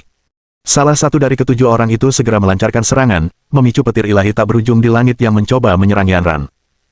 Namun, sudut mulutnya hanya melengkung saat dia berkata dengan acuh tak acuh, pecundang akan menjadi pecundang. Setelah mengatakan ini, Yanran mengepalkan tinjunya dan melancarkan pukulan ke arah petir yang datang. Kekuatan serangannya yang dahsyat bahkan membuat ruang retak, dan menghancurkan serangan petir yang dilepaskan sang ahli. Kemudian, sosoknya berkelebat dan muncul kembali di hadapannya, lalu menendang dadanya. Melemparnya bermil-mil jauhnya ke lereng gunung. Ia mati suri. Bang! Astaga! Dia sangat kuat. Seluruh rangkaian peristiwa ini terjadi terlalu cepat, dan semua orang sulit mempercayai apa yang mereka lihat. Tiba-tiba, keadaan berbalik lagi. Pada saat ini, semua anggota Sekte Great Wilderness Divine merasa sangat bahagia. Ini sangat memuaskan. Ya, tendangan itu benar-benar melampiaskan amarahku. Pada saat ini, bahkan Zhuge Yuiwei dan Feng Xiun pun sangat terkejut. Mereka memandang Yanran dengan iri dan kagum, berharap mereka bisa sekuat dan sehebat itu. Feng Xiun menatap Yanran dengan linglung. Ya ampun, istri guru memang luar biasa. Kayaknya mereka pasangan yang cocok banget. Mendengar ini, Zhuge Yuiwei membentak, kakak kedua, kau tidak boleh berkata begitu. Kita bahkan tidak tahu apakah orang ini istri guru, jadi bagaimana mungkin kita memanggilnya begitu. Kalau tidak, ketika guru kita datang dan mengatakan sebaliknya, kita akan mendapat masalah.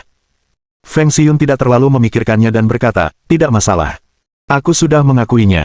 Jika guru tidak mengakuinya, maka aku akan diam-diam melakukan sesuatu. Kalau sudah waktunya, hehe. Siapa yang tidak menginginkan istri yang begitu kuat dan cantik? Dia sungguh luar biasa.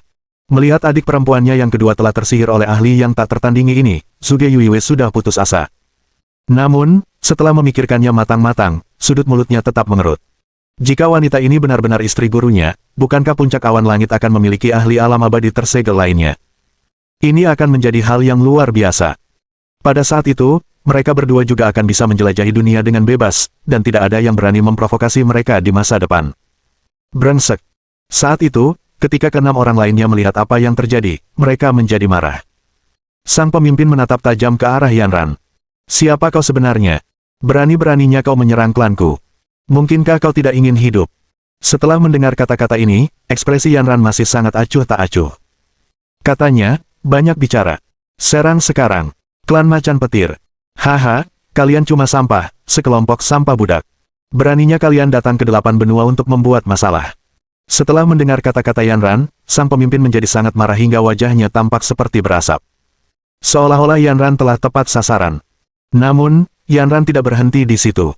Kalian hanya tahu cara menindas yang lemah. Dalam perang kuno, klan Macan Petir kalian bersembunyi, dan entah bagaimana berhasil bertahan sampai sekarang. Sementara semua pahlawan bertempur, kalian semua bersembunyi di gua-gua bawah tanah. Namun, beranikah kalian muncul di dunia bawah untuk pamer sekarang? Kau hanya tahu cara menekan mereka yang lebih lemah darimu. Kalau itu bukan sampah, aku tidak tahu apa itu. Kalau kau benar-benar punya kemampuan, datang dan serang aku. Perkataan Yanran sontak membuat keenam ahli yang tersisa begitu marah hingga wajah mereka memerah. Masalah ini selama ini dirahasiakan oleh klannya, tetapi siapa sangka wanita ini ternyata mengetahui masalah ini dan membeberkannya ke publik. Sombong sekali. Ayo serang bersama. Kita harus membunuhnya sekarang. Sang pemimpin meraung dan melancarkan serangan bersama kelima makhluk abadi lainnya, dan pertempuran pun dimulai lagi. Namun, Yanran tetap tenang. Melalui pertempuran ini, nama Sekte Dewa Gurun Agung pasti akan bergema di 9 langit, dan harimau petir akan menjadi bahan tertawaan. Bab 900 Istri Guru. Sekte Dewa Gurun Agung kami tidak pernah takut pada siapapun. Jika kau punya kemampuan, ayo lawan kami, kata Yanran dengan nada mendominasi. Segera setelah itu, dia melepaskan semburan cahaya 7 warna, yang meningkatkan auranya ke tingkat yang luar biasa.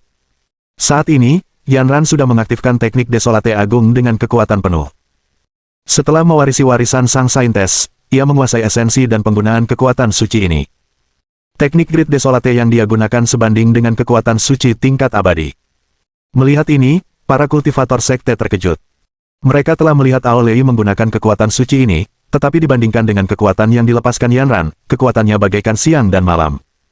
Seluruh Laut Timur ditelan oleh auranya, dan bahkan para ahli yang bersembunyi dapat merasakan jejak bahaya, yang membuat mereka takut. Saat dia melawan 6 ahli alam abadi tersegel dari klan Harimau Petir, dia benar-benar berada di posisi unggul. Hal ini membuat semua orang tercengang, terutama para kultivator Sekte Dewa Gurun Agung, yang masih belum tahu siapa dia. Yang mereka tahu hanyalah bahwa dia ada di pihak mereka. Jauh di kejauhan, Lu Xiu, yang untungnya lolos dari maut, berdiri dengan gemetar. Saat melihat pertempuran di langit, rahangnya ternganga kaget. Melihat dia sudah sadar kembali, Zhuge Yuiwei dan Feng Xiun segera datang ke sisinya. "Paman Lu, kamu baik-baik saja?" Feng Xiun bertanya dengan penuh perhatian.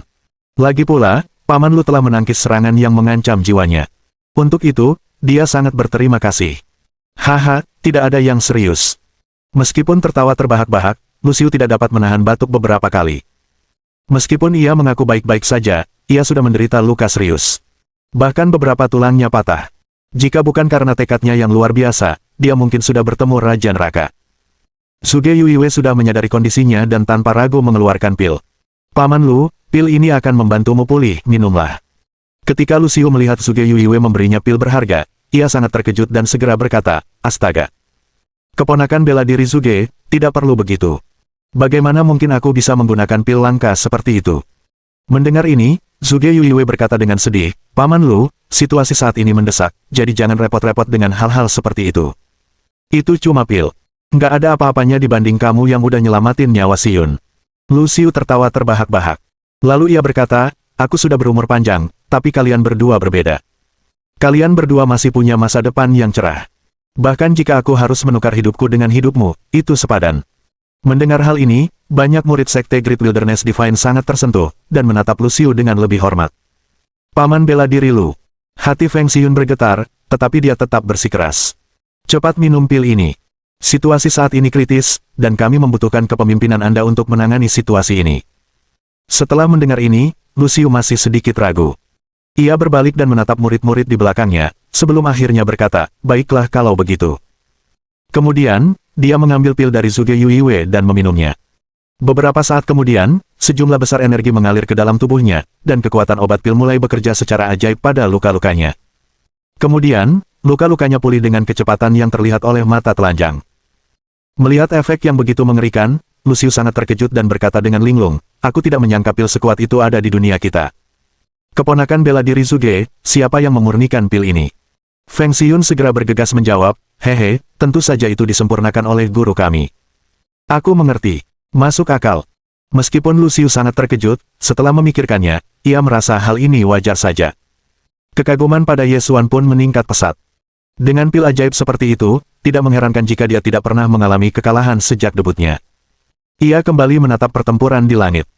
Ketika ia melihat alam abadi yang indah dan tersegel menekan ke-6 ahli itu, ia benar-benar tercengang. "Keponakan Zhuge, apakah kamu tahu latar belakang ahli ini?" tanyanya, "Mengapa dia membantumu?" Mendengar hal itu, murid-murid Sekte Great Wilderness Divine yang lain langsung melemparkan pandangan penasaran kepadanya karena mereka juga sangat bingung dengan keseluruhan situasi. Zhuge Yuiwei tidak tahu harus berkata apa. Setelah berpikir sejenak, ia pun memutuskan. Dia memintaku untuk memanggilnya istri guru. Semua orang ternganga karena terkejut. Ya ampun. Tetua pedang Ye sungguh luar biasa. Dia benar-benar bisa menjalin hubungan dengan wanita cantik yang begitu kuat dan tak tertandingi. Dia benar-benar panutan terbaik untuk generasi kita. Setelah mendengar berita mengejutkan ini, para kultivator Sekte Dewa Gurun Raya tercengang. Kalau begitu, bukankah ini berarti Sekte Dewa Gurun Raya memiliki 2 ahli alam abadi yang tersegel? Setelah mengetahui informasi ini, bahkan Lu Xiu pun tak kuasa menahan ekspresi tenangnya. Ia langsung tertawa terbahak-bahak. "Hahaha, ini berita bagus. Mohon dukungan dari omom ante-ante sekalian, buat subscribe atau sharekan novel Mimin ke Facebook kalian, agar channel Mimin bisa terus berkembang. Dengan begitu, Mimin bisa lebih semangat untuk up novel seru lain ke depannya." Buat teman-teman yang sudah subscribe dan sharekan novel Mimin, Mimin ucapkan terima kasih sebanyak-banyaknya. Sekiranya teman-teman menghadapi masalah video diputar dalam bahasa Inggris, coba tukar kepada bahasa Indonesia original melalui cara ini. Semasa mendengarkan, pencet tombol setting di atas kanan video, pilih audio track dan tukar bahasa.